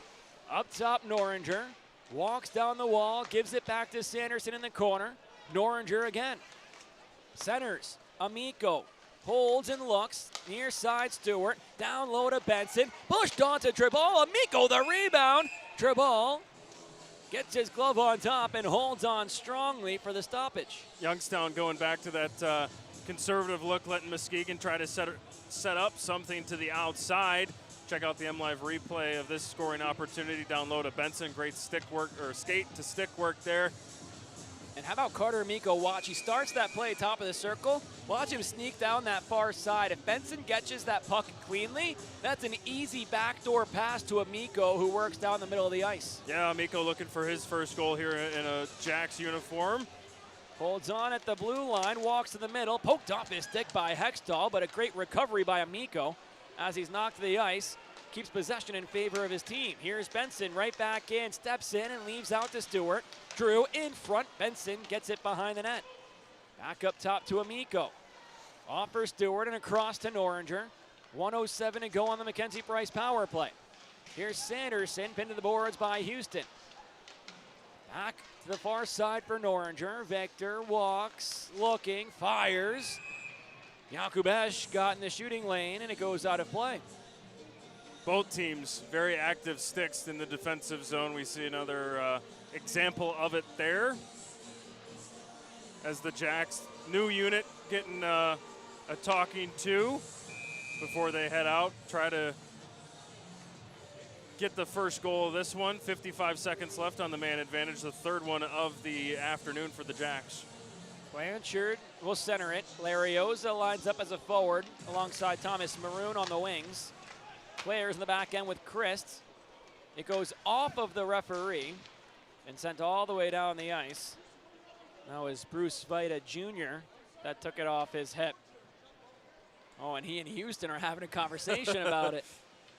Here comes Christ. Off for Blanchard, gets it back near side, kicks out Thomas Maroon across. Larioza in front. A perfect pass onto the backhand of Blanchard, but it goes out of play, and we'll do it again with 28 seconds to go on the Mackenzie Price power play. That's so tough of a play for Blanchard, you got your stick on the ice, but you're also trying to get that elevation so where you can get that tip play, and it's so hard when you got a guy, surrounding you in front. Try to make sure it's at that right angle. Good mathematician trying to get the right angle. Face-off turns to a battle, won by Youngstown and sent down the ice. Axelson stops it, leaves off for Danny Clares. It's McKinnon and Rusinski with Houston and Wilson for the Phantoms. To end this kill, here comes Blanchard. Off for Larioza, near side, Thomas Maroon gets it back from Christ. 4 seconds to go on the advantage. Christ holds, fires on. Oh, it went off of Wilson and changed directions on Tribal, who was able to recover and make the save. And as he holds on, Zemlichka exits the penalty box, and we go to immediate timeout. Officially over halfway through this contest, it's still 0-0, the USHL game of the week. Two of the top goalies in the league, and they're showing why here on FloHockey and the Lumberjacks Hockey Network on Mixler.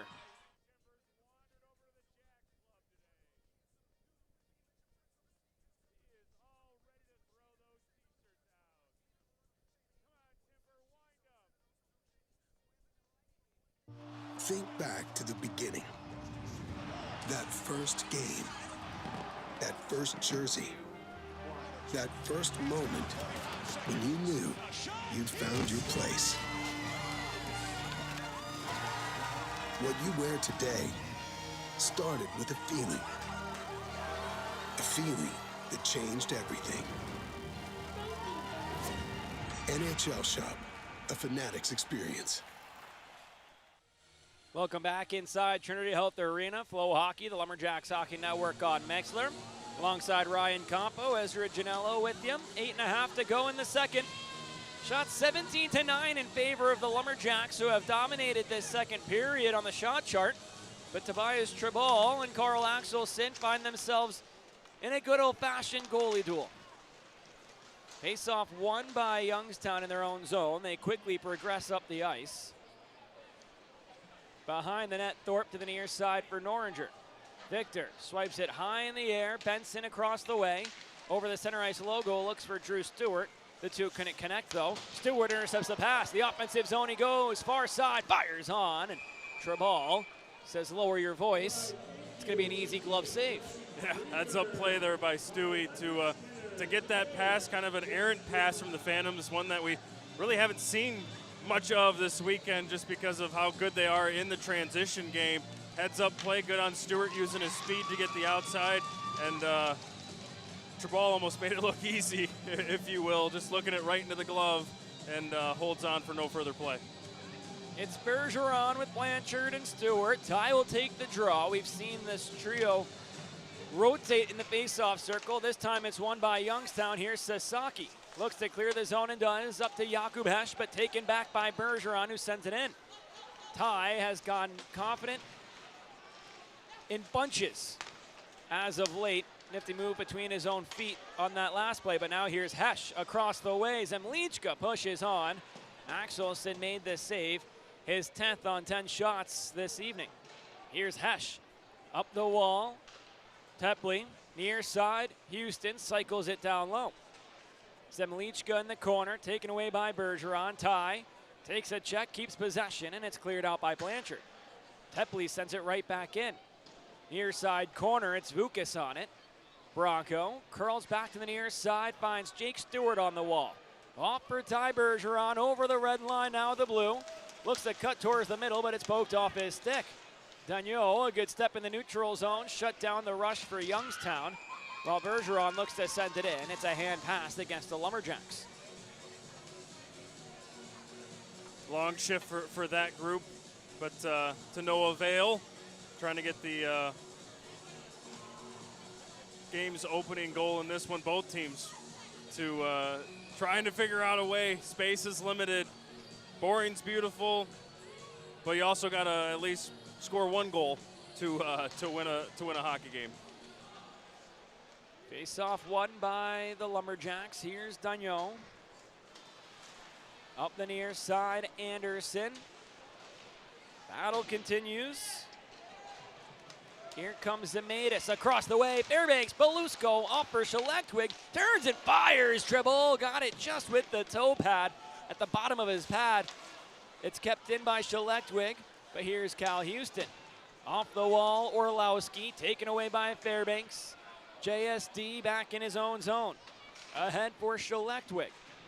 Orlowski sends it down around the wall. Far side corner, Miller knocked down by Belusco. Here's Fairbanks backwards for Dagneau. 6:12 to go in this second period. Shots 19-10 in favor of the Lumberjacks. Long stretch pass finds Fairbanks. He chips it in, and the Jacks start a line change. Schlechtwig stays on, looking to cause a turnover. Instead, here comes Cooper Simpson. Fires it to the far side corner. Carter Amico, a nifty move. Makes his way up the ice, finds Jack Christ. Cross ice dump to the near side corner. Thomas Maroon gives chase. Murphy plays it across the way to Wilson. Over top of the glass, and the Phantoms, they cannot change with 5:38 to go in the second. Another heads-up play there, Carter Amico, using his speed, using his strength to his advantage there. We talked about the meat on the back end for Muskegon, over 1,400 pounds between the 7 that are out there today. JSD sliding back into the lineup. for Lars Hudson. Getting a Sunday afternoon matinee hockey game here in downtown Muskegon. Here's Thomas Maroon. He'll take the draw. One, though, by Ryan Rusinski. Wraps it near side. Set play to clear the zone. It's McKinnon. Off for Rusinski. Make that Simpson, who works across the blue line, forced out by Amico. Carter Amico is so tall and his stick is so long that guys think they're protecting the puck from him, and he still finds a way to get his blade on it. Christ centers in front. Murphy intercepts it. Larioza back to receive it. Nate Larioza, a Los Gatos, California native, signed by the Lumberjacks, or at least added by the Lumberjacks out of the BCHL. He was originally drafted in the USHL in 2022 by Colton St. Clair in Sioux City. Great play by Sanderson, shuts down a Youngstown opportunity. He pushes ahead for Christ, who looks to win a race against Houston and does. Takes a check and goes down to the ice. The puck goes across the way. Here comes Hextall, working on Claire's. Jack Hextall across the way, flips it. Houston catches it in space. Fires on, redirected by Jardine, off the glove of Axelson. Now it's Hextall. Claire's on him again. Taken by Benson. His cross-ice pass knocked to the corner by Zemlichka. He rides Thorpe into the corner. Drew Stewart fishes it out. Looks to go up the wall, but it's caught up by Zemlichka. Houston works away from Noringer. Down the near side. Fires on. Claire's deflected it wide with his stick. Takes it away from Tepley as well, and Benson can clear it down the ice. Far enough for Houston to get it in his own zone. Al Houston ahead. Hesh chips it in. Danny Claire's across the way. Comes together with Sasaki. Now Zemlichka. Taken away by Thorpe, and Drew Stewart chips it near side. Sasaki and Noringer come together.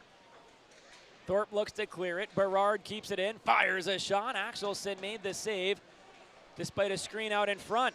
Great stick lift by Stewart. 3.5 to go in the second. Stewart out for Benson. Niles chips it off the wall. Gets it down behind the net. Puts the brakes on, but is met by a pair of white jerseys. One of them, Berard, comes away with possession. Clears it to the neutral zone where Belusco looks to send it back in. It's picked up by Bergeron. Now Berard takes a check from Stewart. Chips it to the Muskegon zone. Here's Vukas. Youngstown starts the process of a line change while Ty Bergeron is met by Simpson. Ty sends it in, bouncing into the offensive zone. Tribal continues play to Murphy. 2:53 to go in the second. Rusinski far side, chips it near side. McKinnon off for Simpson. Behind the net, Vukas continues it around for Jake Stewart. Through the neutral zone he goes. Stewart chips it down to the far side corner. McKinnon the first one on it. Wraps it near side. Here comes Simpson. Over the red line to the offensive zone. Out to the near side corner. Good check by Dagneau. Separates the man from the puck while Blanchard plays it back for Amico. 2:20 to go in the second period. Taken away. Here's Simpson. 2-on-1 rush. Fires on. It's blockered aside by Axelson. Hasn't faced a ton of shots tonight, but when he has, he's been strong. It comes down onto Tribal, who plays it up the near side. Thomas Maroon steps in to keep it down low. Houston flips it to the far side corner. Miller looks to clear the zone, takes a bump from Sanderson while Anderson makes his way to the offensive end. Working on Amico, puts the brakes on. Across the way, near side to Houston. Fires in front, Amico blocks it. He'll lead the rush, and across the way finds Victor Noringer. Taken back by Miller though, working 1-on-3. Sends it down low as he takes a check. Thomas Maroon off for Noringer. Victor curling away, nice move away from Orlowski. Works up the middle of the ice, away from Hextall. Orlowski lifted his stick. Victor got it deep, and the Jacks, they change all 5. Larioza and Claire's on behind Benson. Drew Stewart. And the Lumberjacks, they need one more on. It's Chuck Blanchard who jumps over the wall. It almost works out. He'll lead the rush down the ice. Kicks to Larioza, stays onside and takes a check, but it comes back to Danny Claire's. Wraps it hard around the wall.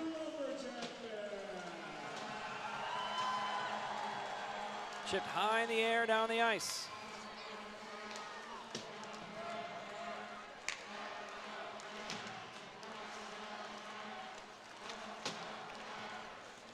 Jardine off for Hextall. Across the way, Svitov offside. No whistle. I thought we heard one as Hextall picks it up.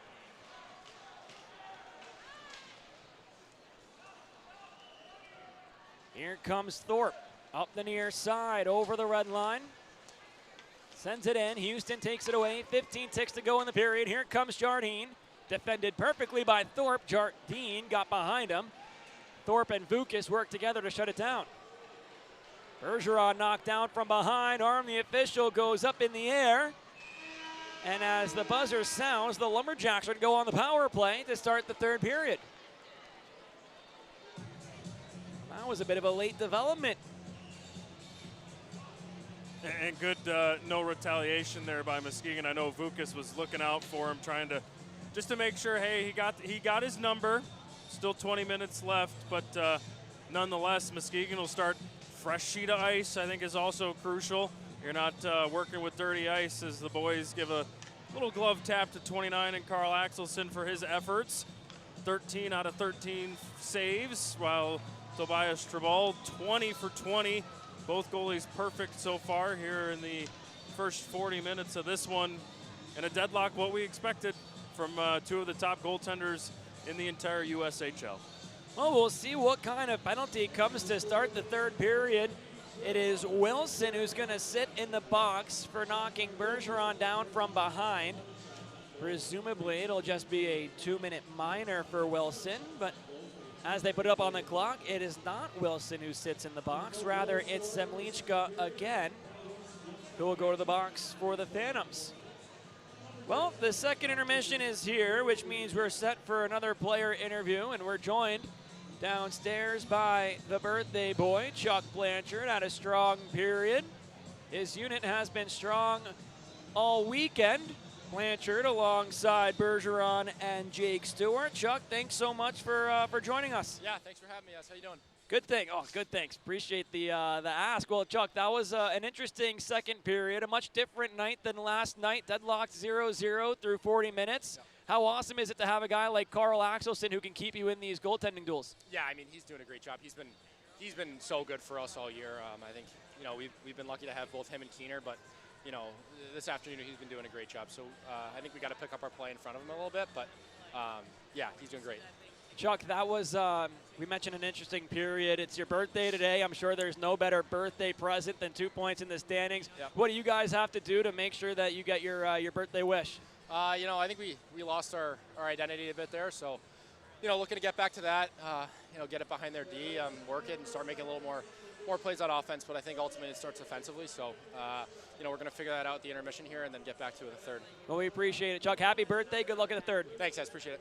So that's Chuck Blanchard, Lumberjacks forward, celebrating his 21st birthday today, so he can buy a drink in the bar. And I'll tell you what, it just tastes that much better after a big win against your biggest rival. It's the Lumberjacks and the Phantoms, 0-0 in the USHL Game of the Week. We'll talk all about it in the second intermission report when we come back here on FloHockey and the Lumberjacks Hockey Network on Mixlr.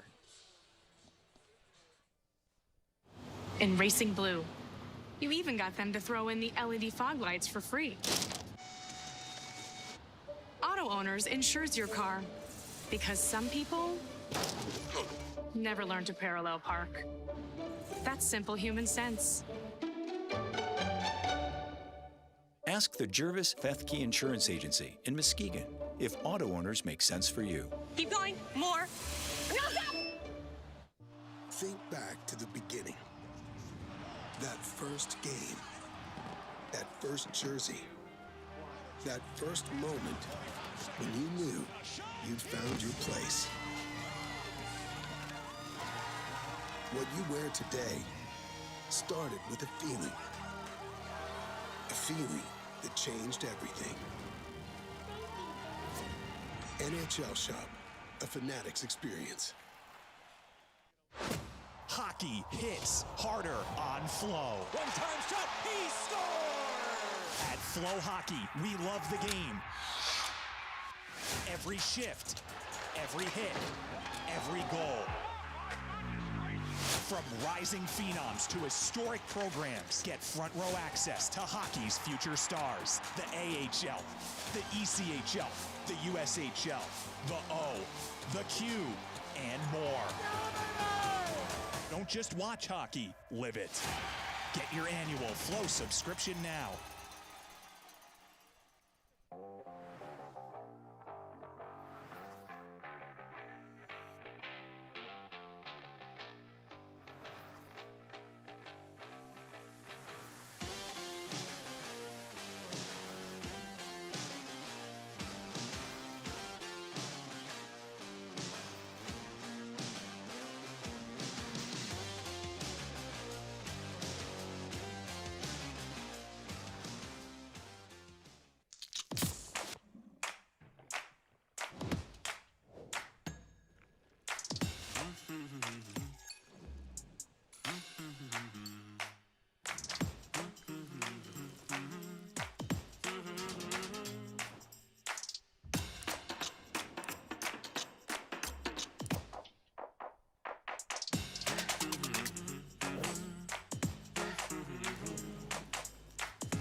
Think back to the beginning.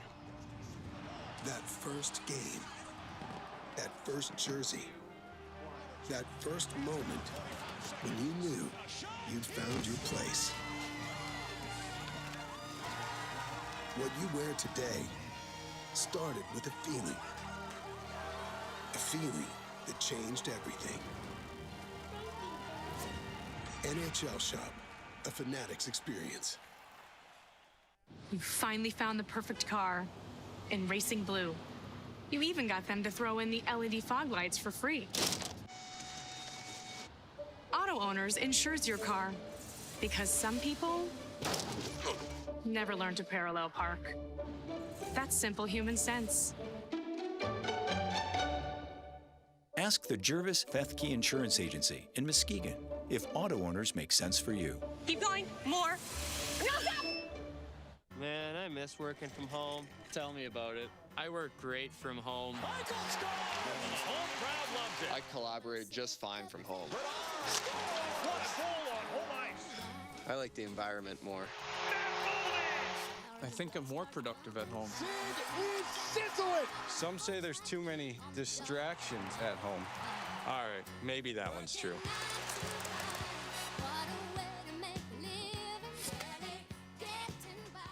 You finally found the perfect car in racing blue. You even got them to throw in the LED fog lights for free. Auto Owners insures your car because some people never learn to parallel park. That's simple human sense. Ask the Jervis Fethke Insurance Agency in Muskegon if auto owners make sense for you. Keep going. More. No, stop! Man, I miss working from home. Tell me about it. I work great from home. Home crowd loved it. I collaborate just fine from home. What's full on home ice? I like the environment more. I think I'm more productive at home. Sizzle it! Some say there's too many distractions at home. All right, maybe that one's true.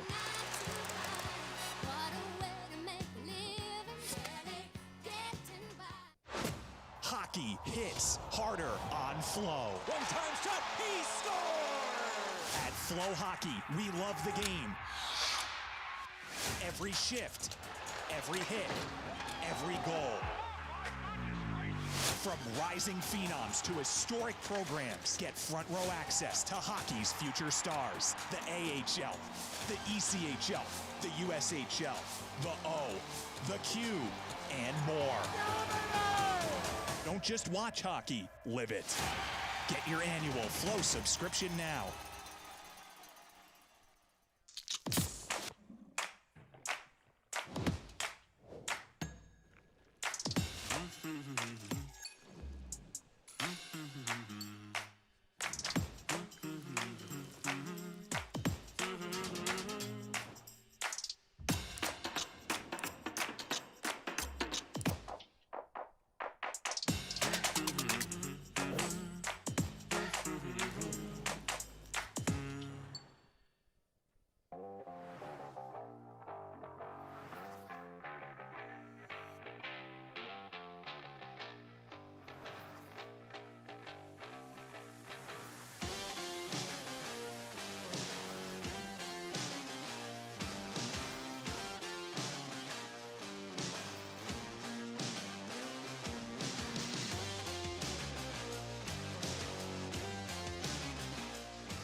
You finally found the perfect car in racing blue.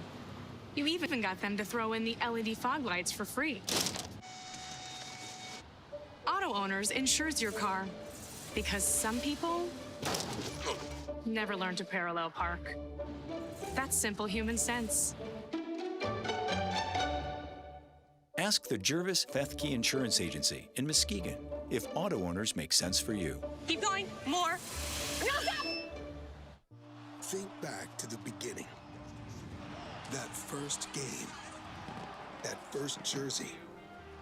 That first moment when you knew you'd found your place.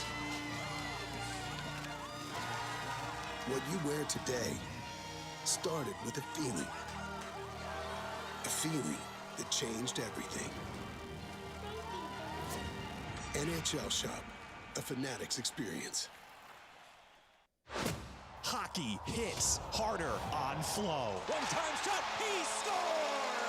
At FloHockey, we love the game. Every shift, every hit, every goal.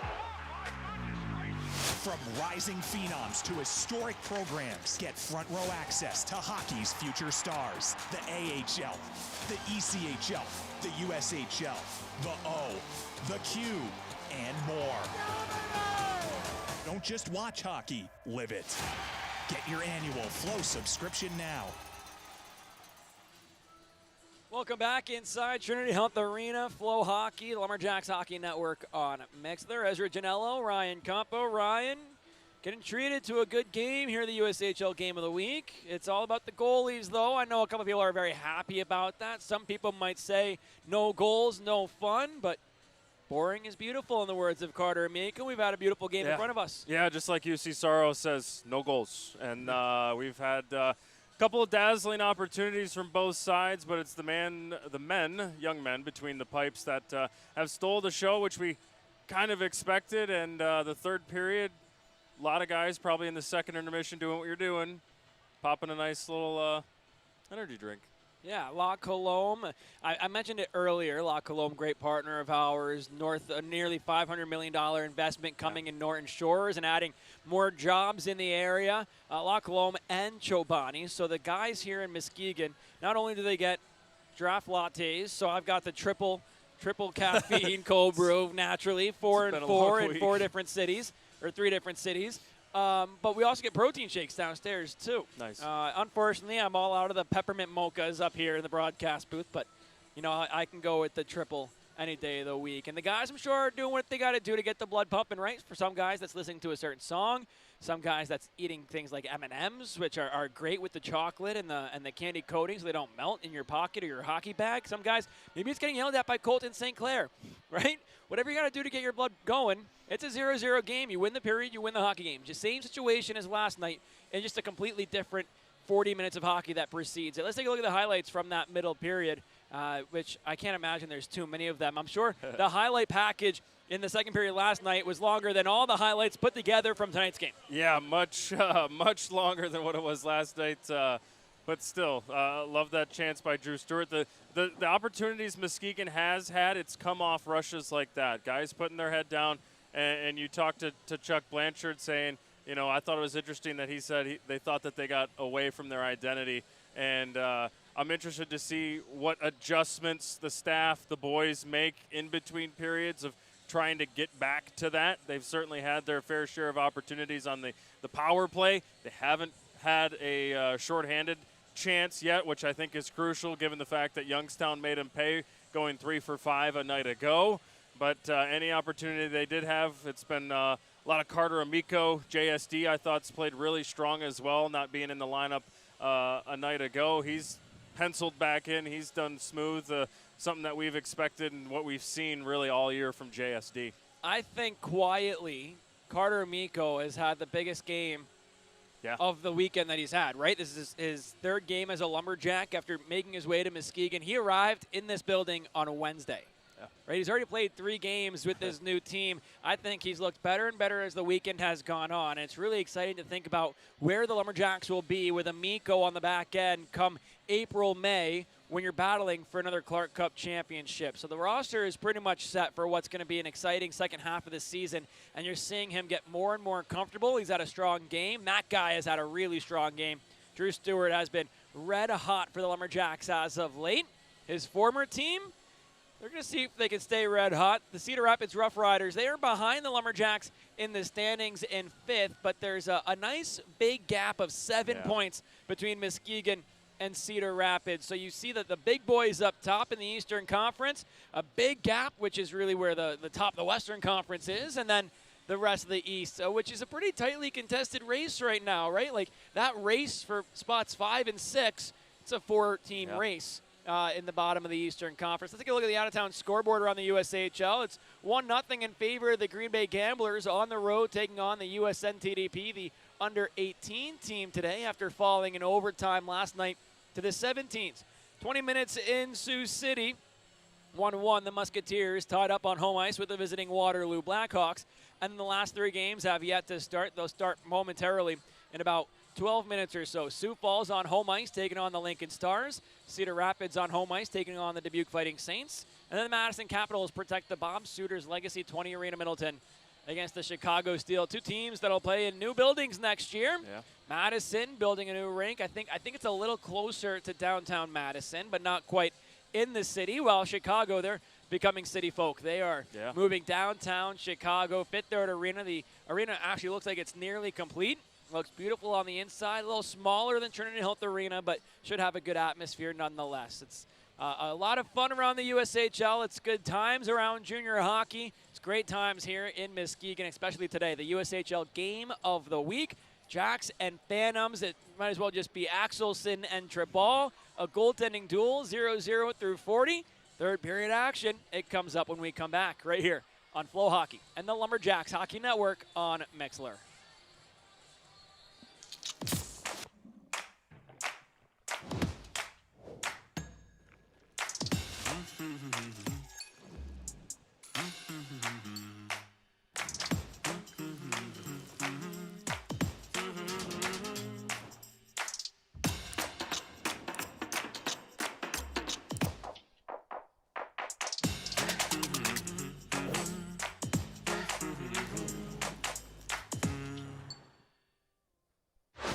Hockey hits harder on Flow. One-time shot, he scores! At FloHockey, we love the game. Every shift, every hit, every goal. From rising phenoms to historic programs, get front row access to hockey's future stars. The AHL, the ECHL, the USHL, the O, the Q, and more. Don't just watch hockey, live it. Get your annual Flow subscription now. You finally found the perfect car in Racing Blue.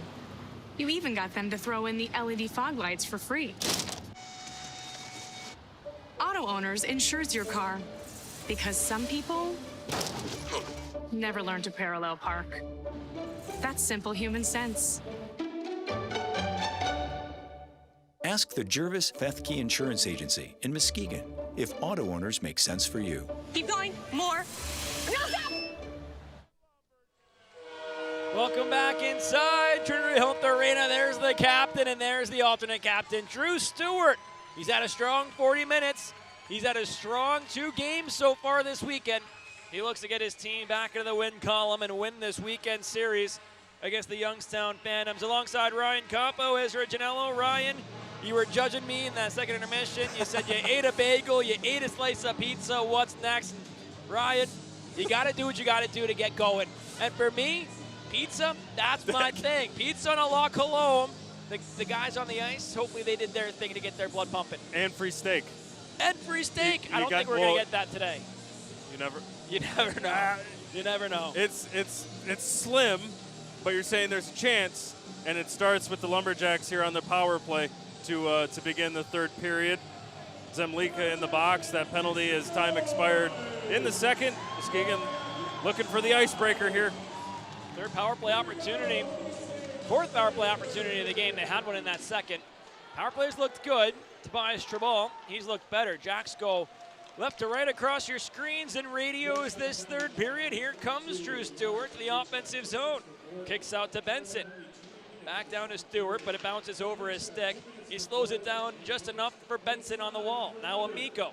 Nice move away from Rusinski. Back to Benson. Back up top to Amico. He keeps it in. Benson on the wall, fumbles possession. And it's all the way back down for Carl Axelson as the Phantoms get their first line change of the period. Here's Hextall and Hesh up front. Jack Hextall takes it away from Amico, though it's regained by Victor Noringer, who curls away back to his own zone. Near side, Drew Stewart. Over the red line now, the blue. Drops off for Benson, gets it back and wraps it around. Jack Christ back behind the net for Stewart. Far side corner, up top Noringer, centers for Amico. Carter fires. It goes wide, but Noringer keeps it in. Back to Amico, it bounces over his stick and out of the zone it goes. 52 ticks to go on the Jacks Mackenzie Bryce power play. Noringer back in his own zone, off for Danny Clares. Up the near side he goes. Clares weaving through the neutral zone, over the red line, now the blue picks up his speed. Drops off for Thomas Maroon, the trailer, Jake Stewart. Holds on the wall, up top to Clares. Stewart, far side, down low, looking for Blanchard, but a good stick by Houston. Gets it into the netting above the glass. And you see what Jake's trying to do on that play. Try to go down to that bumper spot, try to get Chucky, get seeing a couple of guys going to the net front presence. We saw a couple squeakers go in off Trevol yesterday. Nothing to so far that Muskegon's been able to beat the man that wears 79, but still 20 seconds left. Houston wraps it around, all the way down the ice it goes. Axelson stops it, leaves it for Clares. 10 seconds to go until Zemlichka is released from his 2-minute sentence. Here comes Jake Stewart, out for Blanchard. Larioza continues it down the wall. Taken away by McKinnon. Here's Thomas Maroon. Holds it, fires just over the net. Zemlichka out of the box. We're back at even strength. Blanchard throws in front. It's taken away by Murphy. Near side finds McKinnon. Over the red line. Chips it to the far side. And the Phantoms start a line change. Thomas Maroon looks to the near side for Clares. Taken away by Hesh. Works out in front. A pass across to Sasaki underneath of his stick. Now Blanchard gets it deep. Brock Fairbanks gives chase, joined by Bergeron and Zemaitis. Here's Tepley. D-to-D with Murphy. Up the far side. Good step by Belusco, but here comes Hesh. Short 2-on-1. Hesh blows a tire. Flips it near side. Adam Belusco the first one on it. Looks up for Zemaitis. Gustis takes it back towards the corner. Leaves off for Belusco up at the blue line. It's kept in by Svitov and sent down low. Hextall in the corner across the way. Up to the blue line. Berard a shot wide. Zemaitis gets it again, this time high in the air, chips it for Fairbanks. Brock at the Youngstown blue line, gets it taken away by Houston. Now Jardine across. Svitov works in, drops off. Here's Berard. Back down low, fired on. Axelson the save. Fukas lets his goalie hold on. Yeah, good communication there by those two just to settle things down.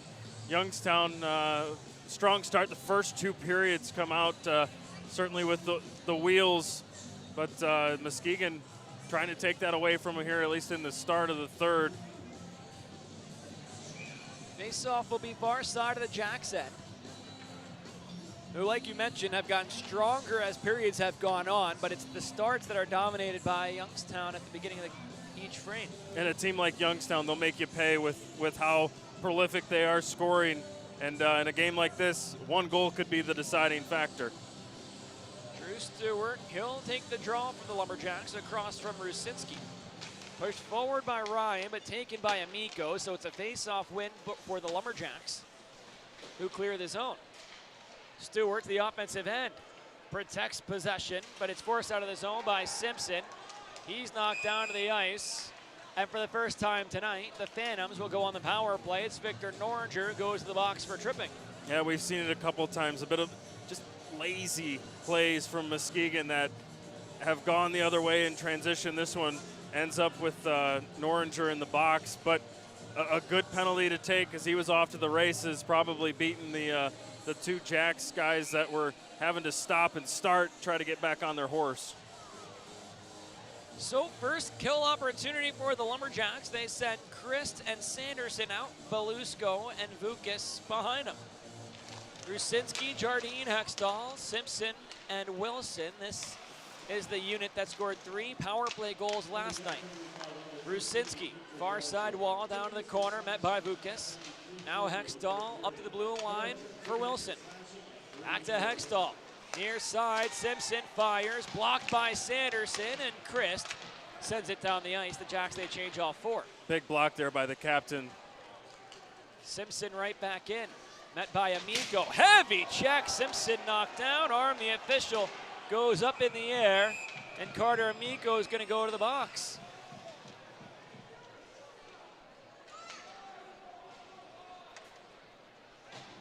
.15:46 to go in regulation. Simpson is bloodied up. So Amber Martinelli, the team athletic trainer, will go talk to him and bring a towel with her.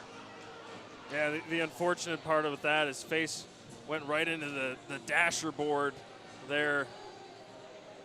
And just a play for Amico there as we check out the MLive replay of it. Simpson turned right at the last second to face the boards. He was trying to curl up the wall and send it down low, and Amico had started the process of a body check. I really don't know that you're going to get more than 2 here, but the fact that there's a pool of blood on the ice can paint a scary picture and push the officials into another direction. Still 1:26 to go on Norringer's penalty. Just 2 minutes go up for Amico. And that's the right call, Ryan. The turn at the last second, if Simpson was for more than a second and a half facing the boards and Amico finished his check, fine, yeah, I can get more than 2, but he turned. Amico was, bang, bang play. You hope Simpson's all right and that he can return to the game. I'm sure he's getting stitches downstairs in the training room as Bob Parsons comes in to clean up the ice a little bit. Yeah, and that's a tough break for Youngstown. A guy like Simpson, one of the big power play guys, guy on the top line for him that generates quite a bit of attention from Muskegon. And now it'll be big for the next 1:26 if you're Muskegon. A big 5-on-3 that could really shift things if Youngstown can pot 1, maybe 2, given the man advantage that they have. But nonetheless, a big power play for Youngstown and a big kill, big ask for Muskegon too when you have guys like Amico and Norringer, guys that are, especially Norringer, penalty kill guys. Amico, we've seen him a couple times out on the penalty kill here early on, just in his 3rd game with Muskegon. But 2 guys that are on the penalty kill. We see a lot of guys on the penalty kill, but those 2 big body guys that Muskegon certainly needs. Yeah, Amico, it was a conversation about what number he was going to wear. The reason he's wearing number 4 is because that's the biggest jersey Colin Fairfield, the equipment manager, had available to him. So the faceoff will be far side of the Jack zone. Blanchard leans in. It's won by Rusinski. Here's Wilson off for Hextall. McKinnon takes the place of Simpson on this unit. Wilson gives it to him far side, back to Wilson. Down low, McKinnon. Wilson again. Holds. Blanchard joined by Vukas and Dagnon. Hextall, far side. Up top to Wilson. Near side, Rusinski. Looks across to Hextall. Catches it down to McKinnon. Back door underneath the stick of Rusinski. Blanchard a whack at it. It stays in the offensive zone for the Phantoms, and there's Bronco Vukas to get it down the ice. Great patience by that group. Here comes Drew Stewart, a little 5-on-3 short-handed opportunity in the offensive zone. Sorry to cut you off, but Treball had given it away to one of the more dangerous forwards for the Lumberjacks. Rusinski back down to the corner, push against the boards by Belusco. Wilson across, Hextall holds. Back up top to Wilson. Very tight on this advantage. Fired on. Axel Blocker save, and the puck goes out. We talked so many times his rebound control. He knows where to put it. And in a perfect situation like that with a 5-on-3, not so much a really tired group, but a group that's been out there for a little bit. You want fresh guys in the back end of a 3-and-3. Just great blocker awareness, knowing, hey, put this one in the rafters, calm things down, get a little stick tap from the boys, and keep this going. 16 seconds left in Norringer's penalty. 50 seconds left in Amico. Big kill here for Muskegon. It'll be Drew Stewart across from Rusinski. Big dog still out for Youngstown. Stewart joined by Dagnon and Belusco. It's won by Rusinski. Hextall to the near side. Wilson back to Hextall again to Wilson. His shot goes wide. McKinnon meets it far side. Up to Hextall. Centered for Jardine. Looks back across to McKinnon. Out of the box comes Norringer. 5-on-4. Norringer joins the effort in his own zone while Hextall carries down the far side. Up top to Wilson. Back to Hextall. Jack Hextall down low. McKinnon gives it back. Up top Wilson. His shot wide again. Vukas looks to win the race and does. It's kept in by Jardine. A little downhill shooting. No one-timer. Rusinski fell down as he released it, and it went high and wide. Wilson keeps it in. Wilson fires. Great block by Norringer. Hextall has it out of the box. Comes Amico. Rusinski a one-timer again. He falls to the ice. And how about the Lumberjacks killing off an extended 5-on-3 kill to keep the game scoreless. Vukas looks to clear the zone. He does. It's knocked down by Murphy, though, and right back to the offensive zone he goes. Across the way, here's Thomas Maroon. Backwards, Amico. Plays to the far side, Dagnon. In against the board, so Thomas Maroon comes in to help out. Danny Clares. Near side, Amico looks to clear it. Sasaki keeps it in. Clares tries again. Amico. Down behind his own net, across the way, Dagnon. Jacks have 3 defensemen on the ice. Thomas Maroon gets it across the red line, but it's taken away. Sasaki blew an edge on his way over the blue line. His rush was shut down. Sanderson sent it ahead. Semlichka knocked it down. The near side, Sasaki. Sends it deep to the Muskegon zone. Axelson stops it, swipes it near side. Here's Clares. Centers for Jake Stewart. With speed, leads the rush, 1-on-4. Poked away by Orlowski, and again, back to the Muskegon zone. Thorpe, across the way, Stewart. Jake centers, looks for Thomas Maroon. It's taken away by Miller. Now here's Houston. Sends it back in. Icing called against the Phantoms. The Jacks, they can settle things down and get an offensive zone faceoff. Drew Stewart, JSD, Bronco Vukas, 10-8-22. That was out there for the vast majority of that both penalty kills for Muskegon. Kudos to them for just being calm, letting Youngstown do what they want with it, having sticks and lanes, communication obviously with 3, sometimes 4. Norringer came back in. Great job by that group. Face-off won by the Lumberjacks. Thompson behind his own net. Anderson knocked to the ice. Stewart takes it. Blanchard a chance. His shot got blocked. Now Belusco to the blue line. Blanchard sends it back down low. Here's Bergeron. Tie off for Belusco. Works out in front. Takes a check. Collides with Trabal as it comes up to Blanchard. Across. Lariosa. Stewart a one-timer. What a pass by Belusco to get it to him in the middle of the ice. Lariosa to Belusco. Bergeron now, knocked to the ice, taken away. Here comes Thompson. Sends it in. The Phantoms can get a much-needed line change. Nate Lariosa. Across the way, Bergeron. Ty leads the rush, looks for Norringer. It eventually comes to him, but it's taken off of his stick. Now Jack Hextall sends it deep to the Muskegon zone. 11:23 to go in regulation. Still tied 0-0. Chipped way high in the air and out of play into the seating bowl where it didn't hit anybody, thankfully. Jacks have not had a shot on goal yet this period. The extended penalty kill time plays a hand in that. But the Phantoms with the momentum, that's the main reason. Yeah, at any time the Phantoms have had a scoring opportunity, Carl Axelson's been there to shut the door or a block shot. But also, how many times have we seen the pretty passing plays? 2 or 3 times this weekend we've seen that tic-tac-toe from multiple groups. Jardine's pass across the zone stays in play off the glass, but here comes Noringer leading the rush, 3-on-2. Bergeron gets off for a change. Noringer curls up, holds, sends down low to Benson. Niles, a little bit of space, fires on. It's just wide of the cage. Bukas backs out as Jardine fires a pass ahead to Svitov. Far side corner, he and Belusko go down to the ice together.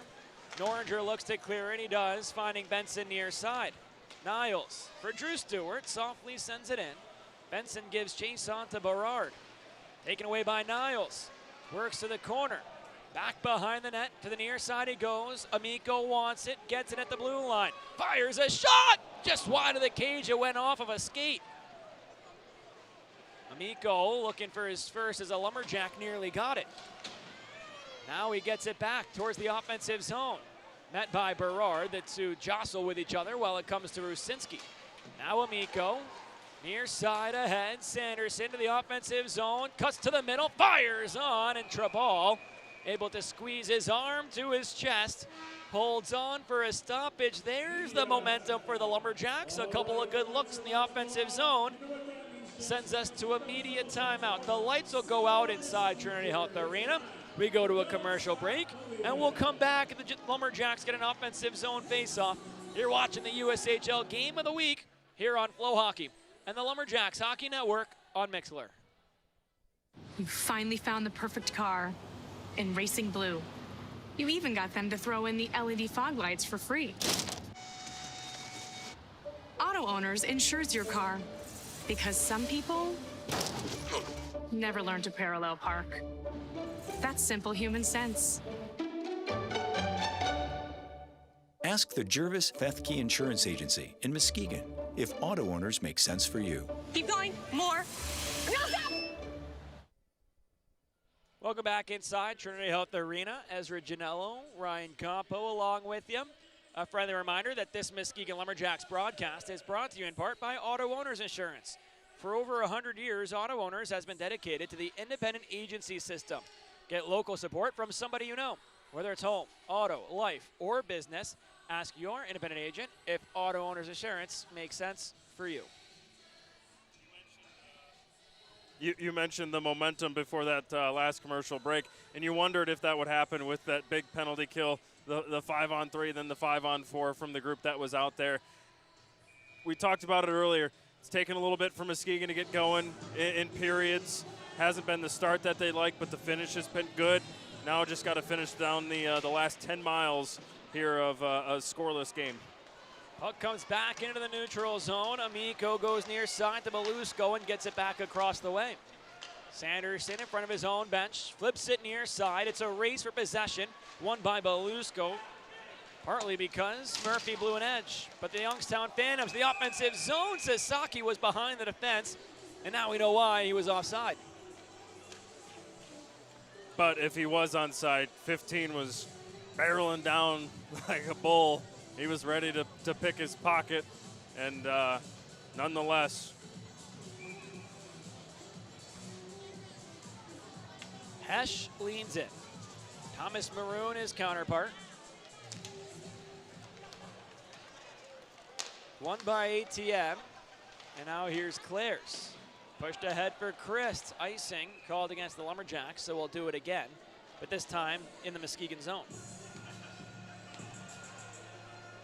And Youngstown makes a full line change, at least in terms of forwards, as Cooper Simpson comes back to the ice with a drill in hand.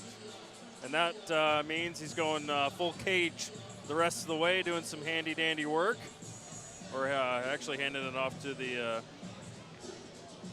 equipment man, Andrew Rush, trying to get that bucket sewed up, trying to get him back on the ice. Important part of this Youngstown team. Face off on the far side of the Jack zone, won by Youngstown. In front, Murphy tapped it on. Axelson kicked it away. Here's Hextall.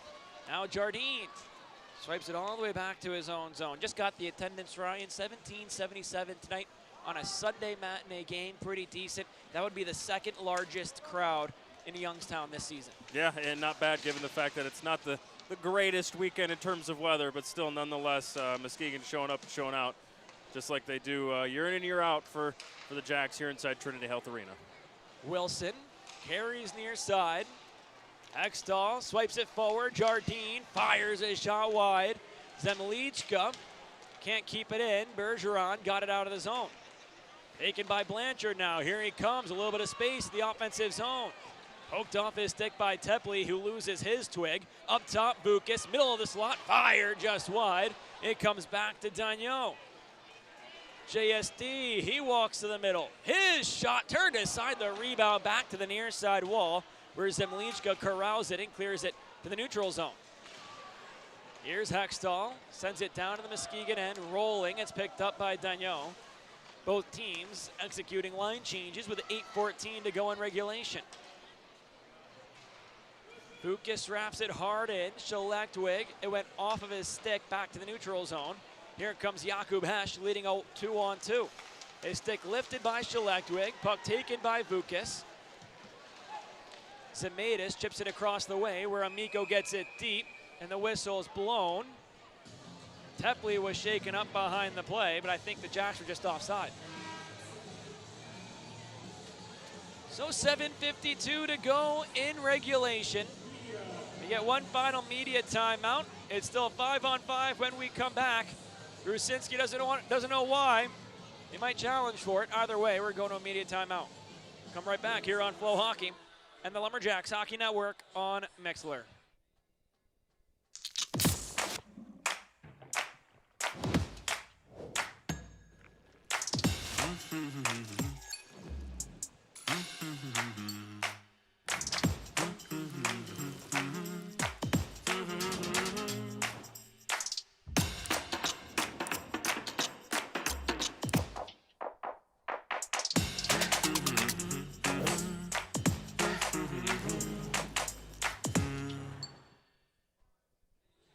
Welcome back inside FloHockey and the Lumberjacks Hockey Network on Mixlr. Ezra Janello along with you, joined by Ryan Campo. And Ryan, the iPad is out downstairs. Yeah, and you wondered as Tepley makes his way back down to the dressing room. So busy night continues for Amber Martinelli. Amber.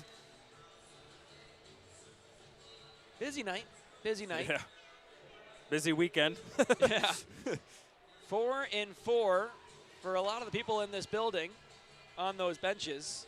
3 Phantoms, 4 Lumberjacks at the 2026 Chipotle All-American game. 4 Lumberjacks players, 5 staffers.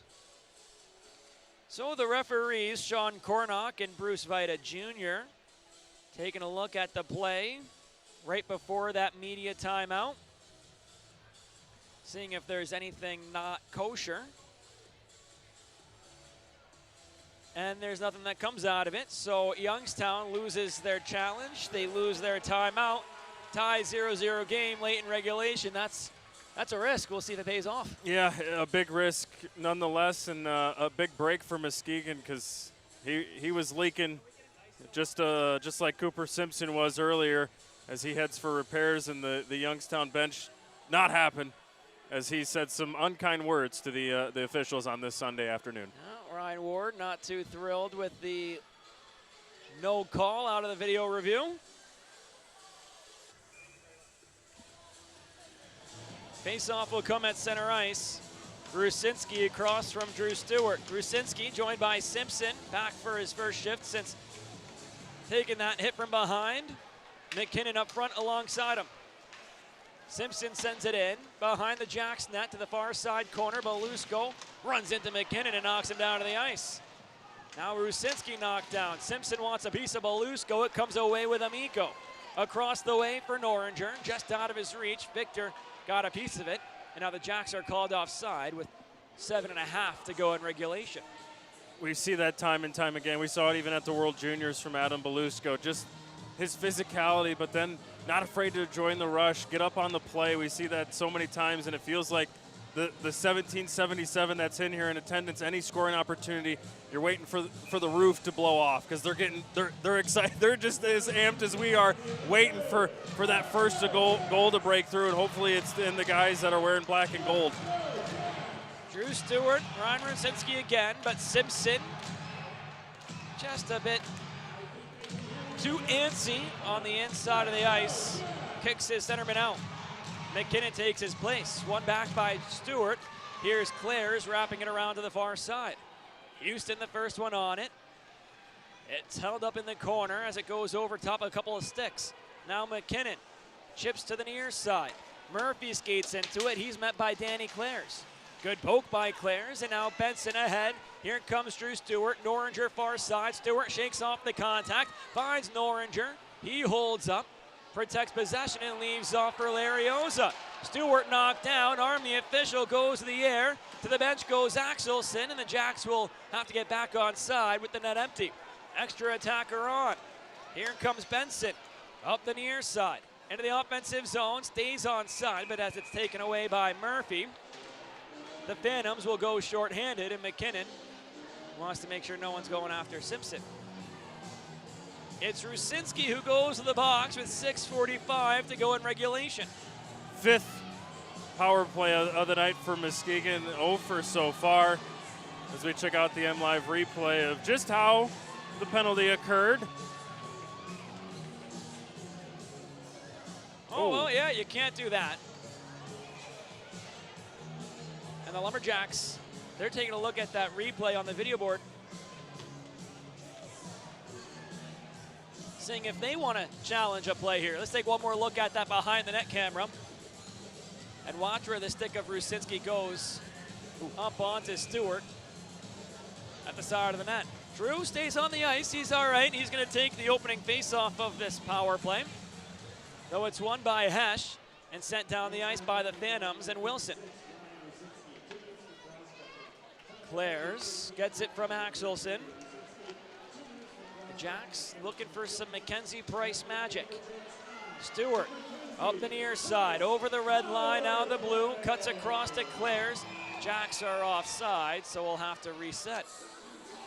Yeah, it was tough there. Stewart got his second gear as the forward that normally picks up the puck, trying to blow the zone, get through it, and unfortunately was offsides by about 10, 15 feet, and puck went across, so play stops. Minute 38 left on this man advantage. Shots now 22-17, still in favor of Muskegon. Stewart across from Zemlichka. One back by Zemlichka. Here's Wilson. Sends it all the way down the ice. Axelson gets it behind the net. Plays it near side for Clares. Danny, he'll get his feet moving. Off for Niles Benson. Back for Stewart. Across to Noringer. Here he comes. Victor to the offensive zone. Curls to the outside. Pins it against the boards. Leaves off for Drew Stewart. Benson drops down low. Gets it near side. Niles Benson. Up top, Clares. Across. Noringer, one-timer. Great block by Wilson. While it's picked up by Jack Christ. A single-gloved Jack Christ. Down to Benson and around. Here comes Noringer. Met by McKinnon. Victor, pin against the boards. Keeps it close. Waiting for a teammate to come in and help out. Zemlichka pushes it down the ice. Clares has to win the race. Pokes it away from Zemlichka, who recovers. Works on to Axelson. Fires the shot. Carl made the save. Benson slows things down. Second time this weekend, Youngstown, shorthanded, has had a grade A scoring opportunity. Good on Carl for not only stopping the puck, but also the loose stick of Danny Clares also not help. Here's Blanchard across the way. Jake Stewart, he enters the offensive zone. Thomas Maroon now across for Larioza. Down to Blanchard and around for Stewart. Thomas Maroon sends it back to Stewart. Now here's Fukas, though they call the Lumberjacks for a hand pass with 12 seconds to go until Rusinski clears the box. Been tough sledding as we check out the MLive replay of this scoring opportunity. Honestly, the loose stick of Clares throws Zemlichka, kind of fumbled it a bit as it got near Carl Axelson. Still makes the save nonetheless. Not on to just 12 seconds left as we get back to 3 forwards and 2 defense for Muskegon. Face-off won by the Phantoms. Houston sends it down the ice, and that'll do it for the Jacks Mackenzie Price power play. Here comes Fukas, still on the advantage for another 2nd. Up the near side, Rusinski had it for a moment. Larioza took it. But back with Ryan Rusinski. The near side, Simpson. Caught up in the feet of the official. It goes across the way for Larioza. Back behind the net. He'll lead the rush up the near side.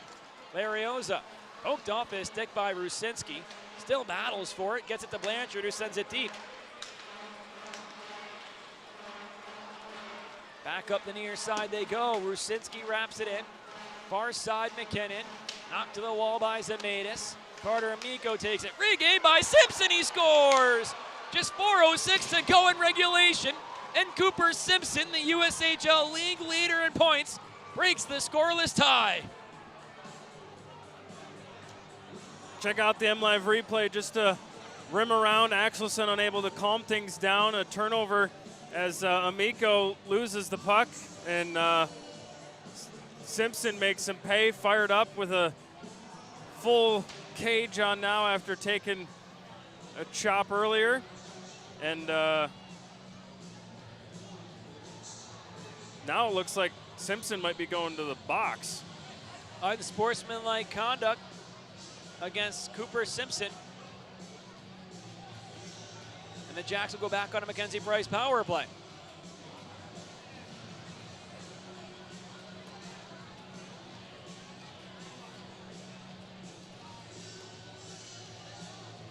Ryan Rusinski looking for his explanation. And for the Jacks,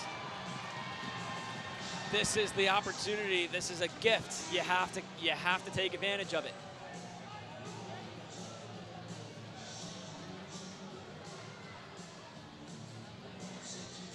See where the faceoff comes. I think it'll stay at center ice. With 4:06 to go in regulation, the Jacks, they get another power play opportunity. Casey Mignon, who runs the power play for the coaching staff, has the whiteboard. Talking things over with the guys on the ice. It's Christ with Benson, Noringer, Drew Stewart, and Clares.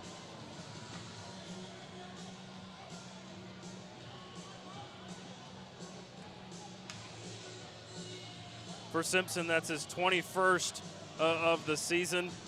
Point number 51 now on the year. Face-off won by Sioux Falls, Youngstown. It's not a power play for the Lumberjacks. It is just a 10-minute misconduct for unsportsmanlike conduct. And so Simpson's night is over.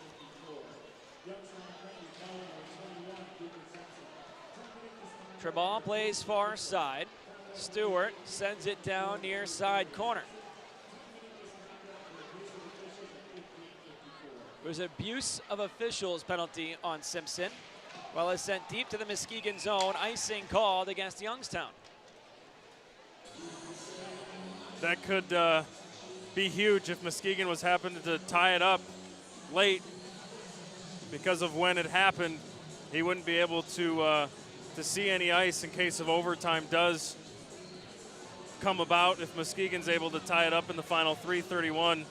But nonetheless, a big goal for a big leader on the Phantoms and Cooper Simpson. Blanchard near side.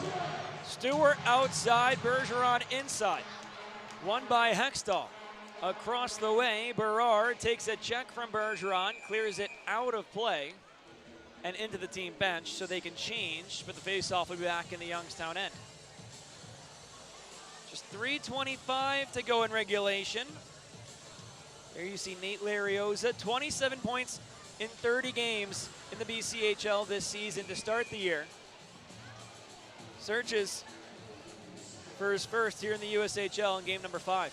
Another one like Carter Amico that's fit in very well. Larioza fires, low far pad, big rebound, but it's swiped out by Svitov. Larioza gets it back. Across, Amico finds Blanchard. He looks across the zone to Stewart, a one-timer. Treball able to make the save and hold on to the rebound as well. Jake certainly didn't get it all, but still, the way Treball had his stick down on the ice, had a little trouble with it just because of the fact that probably was expecting something harder, and moving over, still able to make the save, his 24th of the night. Shots are 24-19 in favor of the Jacks. It's 1-0 where it matters in favor of the Phantoms. Bergeron leans in, though it's won by Rusinski. Chipped high in the air through the neutral zone, glove down by Vukas. Looks to send it back in. Rusinski shuts that down. Knocked to the wall by Jake Stewart. Now here's Bergeron. Leaves off for Belusco. Bergeron gets it back. Now Belusco again. Met by Rusinski, who chips it down to the Muskegon zone. Not enough juice for the icing. Here's Vukas. Stops behind his net. 2:42 to go in regulation. Vukas off for Drew Stewart. Over the center ice low, go to the offensive zone. Cuts down low. With it still behind the net, to the bench goes Axelson. Whistle blows. It's too many on the ice for the Lumberjacks.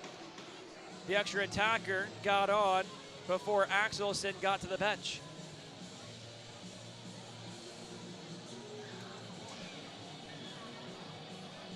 So it stays 5-on-5, but it brings the face-off to center ice. And Muskegon lucks out there with the fact that it's not a penalty just because there's only 2:29 left. That would mean you're short basically for the rest of the game trying to tie this one up. With a very good power play across the way. Amico off for Christ. Over the red line, sends it in. Going to the bench, Axelson. Norringer makes his way onto the ice. The extra attacker, Houston, pins it against the boards, flips it near side corner. Benson bangs a body. Amico keeps it in. Fires a shot, kicked away by Treball. Wilson wants the empty net. Sends it all the way down the ice, but off target. He took a check for his efforts, an icing called against the Phantoms. Wilson is shaken up. And so the team equipment manager will go take a trip down there. He gets back up to his feet. And as he's back up under his own power, I don't think he can get off for a change. And the Phantoms, they can't take a timeout because they failed to challenge earlier. Yeah, and I was to say, just before that, I wondered if Muskegon was going to maybe use a timeout, try to draw something up. But the fact that you do have someone that's a little shaken up, try to take advantage of the opportunity that's been given to you with the 6-on kind of 4 1/4 right now. Drew Stewart, he'll take the draw for Muskegon. Across from Jakub Hesch, it's won back by Hesch. Wrapped around the far side, Weird Karam off the glass, kept in by Christ, but forced out by Hextall. Norringer takes it back to his own zone, all the way back behind the net. 1:46 to go. Norringer, near side Amico. Carter chips it, Benson wraps it around. Phantoms want it to be offsides, they don't get it. Instead, Houston wraps it far side for Hesch. Sends it back down the ice. Amico gets it just outside the goal line. 1:24 to go. Off for Drew Stewart. Here he comes. Stewart across. Sanderson over the red line, wraps it in. Near side, Rusinski. Down to the corner. Pin against the boards by Benson. Stewart takes it out, wraps it far side. No one there, but Chris keeps it in. Fires it just wide. Here's Norringer at the blue line. 63 seconds to go. Off the back wall and across the way, Benson. Out for Chris, fired but blocked. Chris pinned against the boards. It comes away to a Phantom. Chipped way high in the air and down the ice.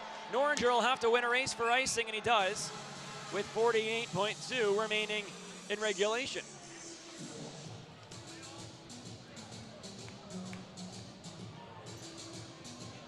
So, some tired legs on for Youngstown.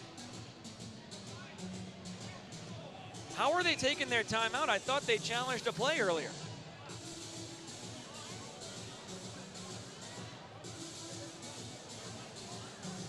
Bruce Vida Jr., because Drew Stewart had the same question. Yeah. And it's interesting that the board still has them with 1. I guess it was official review. Which is interesting, but whatever. Minute break gives us a chance to look at the scoring summary. It's a really quick and easy one. At the 16-minute mark, Cooper Simpson unassisted. USHL league leading point scorer. Simpson now 21 goals, 51 points. It's a lot. It's not bad. 50 points this season, 71 in his USHL career in 77 games. The rate he's going, he should clear 100. At about the same time he hits 100 games played. So now Youngstown has no more timeouts. Are we sure?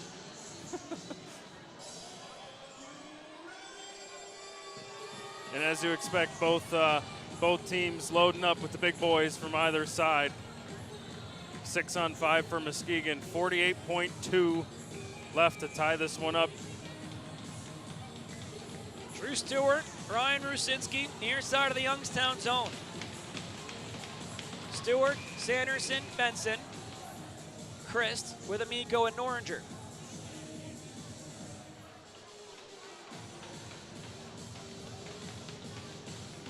One back by Stewart. Here's Christ for Amico, sent down the wall for Benson. Niles holds. Benson still with it, curls up top, finds Amico. Walks to the middle. Near side Benson fires a shot that's blocked. To the far side it goes. Jardine can't clear it. Sanderson fishes it out. 29 seconds to go. Noringer across the zone looking for Benson. The passing lane was clogged up and it comes back to the neutral zone. 20 seconds to go. Taken away by McKinnon. Looks for Zemlichka. Looks for the empty net and has it. Zemlichka, his 5th point in 6 games here in the USHL. 2-0, the Phantoms with just 14.5 seconds to go. Yeah, Muskegon trying to get something going. Amico trying to find the outstretched wing. Goes to no avail. Back the other way. Great play by Malachi McKinnon. Able to put his stick on the ice. The heads-up awareness of that one. And gives it off to Zemlichka. His 2nd goal in as many days. Anderson across from Zemaitis, won by Gustis. Daniel holds in his own zone, goes up ahead. Here's Schlechtwig. Centers for Gustis. Poked off of his stick. It comes back towards the near side. Vukas grabs it. Time expires, and the Youngstown Phantoms, powered by the 3rd shutout of the season for Tobias Tribal, pick up the 2-0 win.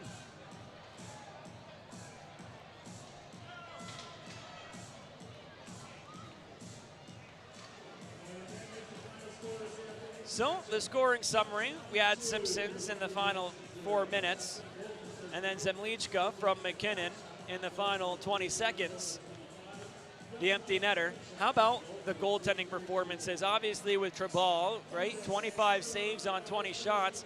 Carl Axelson faced 19, he turned aside 18. Both guys see their numbers tick up, but for Tribal, he takes over as the USHL league leader and wins. Yeah, and made a couple of grade A saves that kept this game scoreless, just like he did last night, trying to keep his team in it. And it's tough when you run into a hot goaltender, and Muskegon certainly did that here the back half of the weekend.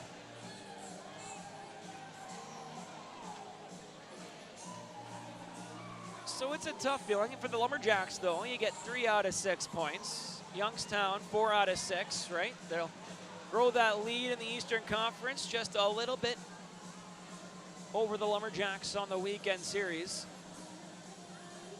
Now 57 points in the standings. The Jacks, they sit at 49.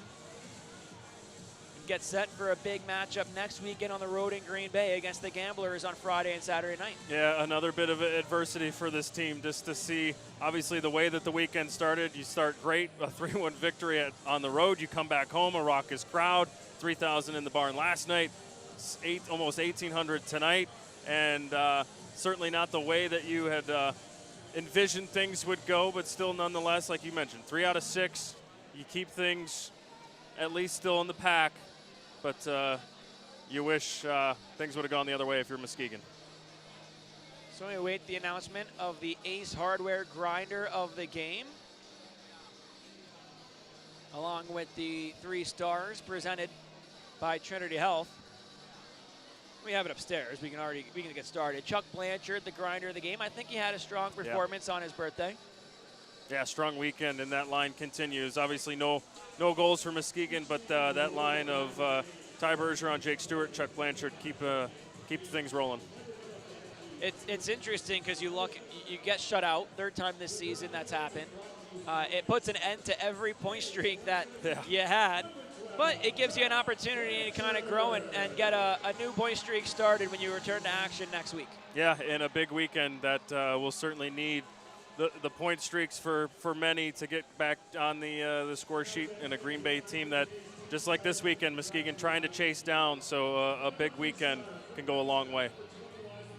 So Cooper Simpson, the third star, the game-winning goal, the only goal that beat Carl Axelson, the second star. 18 saves on 19 shots for the Swedish-born netminder.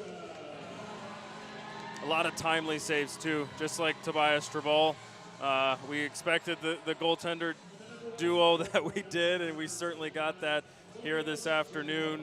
And another good outing from Carl. That's the thing. You wish you had the goal support that you did, but you did everything you can in your power to try to keep it at will. Tobias Strabal, the #1 star, stopped all 25 shots he faced that were sent his way by the Lumberjacks in the winning effort. 19th of the season for the Czechian-born netminder. Second in as many nights after winning the shootout game last night. Well, the Lumberjacks, they pick up just their 11th regulation loss of the season. They look to get back into the win column next weekend, Friday and Saturday night from the Resch Center. 8:05 p.m. puck drop in the Eastern time zone on Friday, 7:05 on Saturday. Should be a lot of fun. Two of the top teams in the Eastern Conference. We get to see Ethan Drabicki for the first time in a little while. It'll be a lot of fun. Make sure you catch the action on the official live stream partner of the Muskegon Lumberjacks, FloHockey, as well as for free on the Lumberjacks Hockey Network on Mixler. It's going to be a lot of fun. I'll be there with you. You'll be watching right back here in Muskegon. Where it's, and then we return home, I think, the week after that for another home broadcast. Hopefully we return home. It's been a long month of January. We're only halfway through it. But for one final time, your final score, the Phantoms 2, the Lumberjacks 0. From everybody here at the USHL, FloHockey, Mixler, PCN downstairs on the 1s and 2s, and the Muskegon Lumberjacks, Ryan Campo, Ezra Janello, we appreciate you joining us here on this Sunday afternoon. Enjoy the rest of your weekend. We'll see you next week from Green Bay. Have a nice night.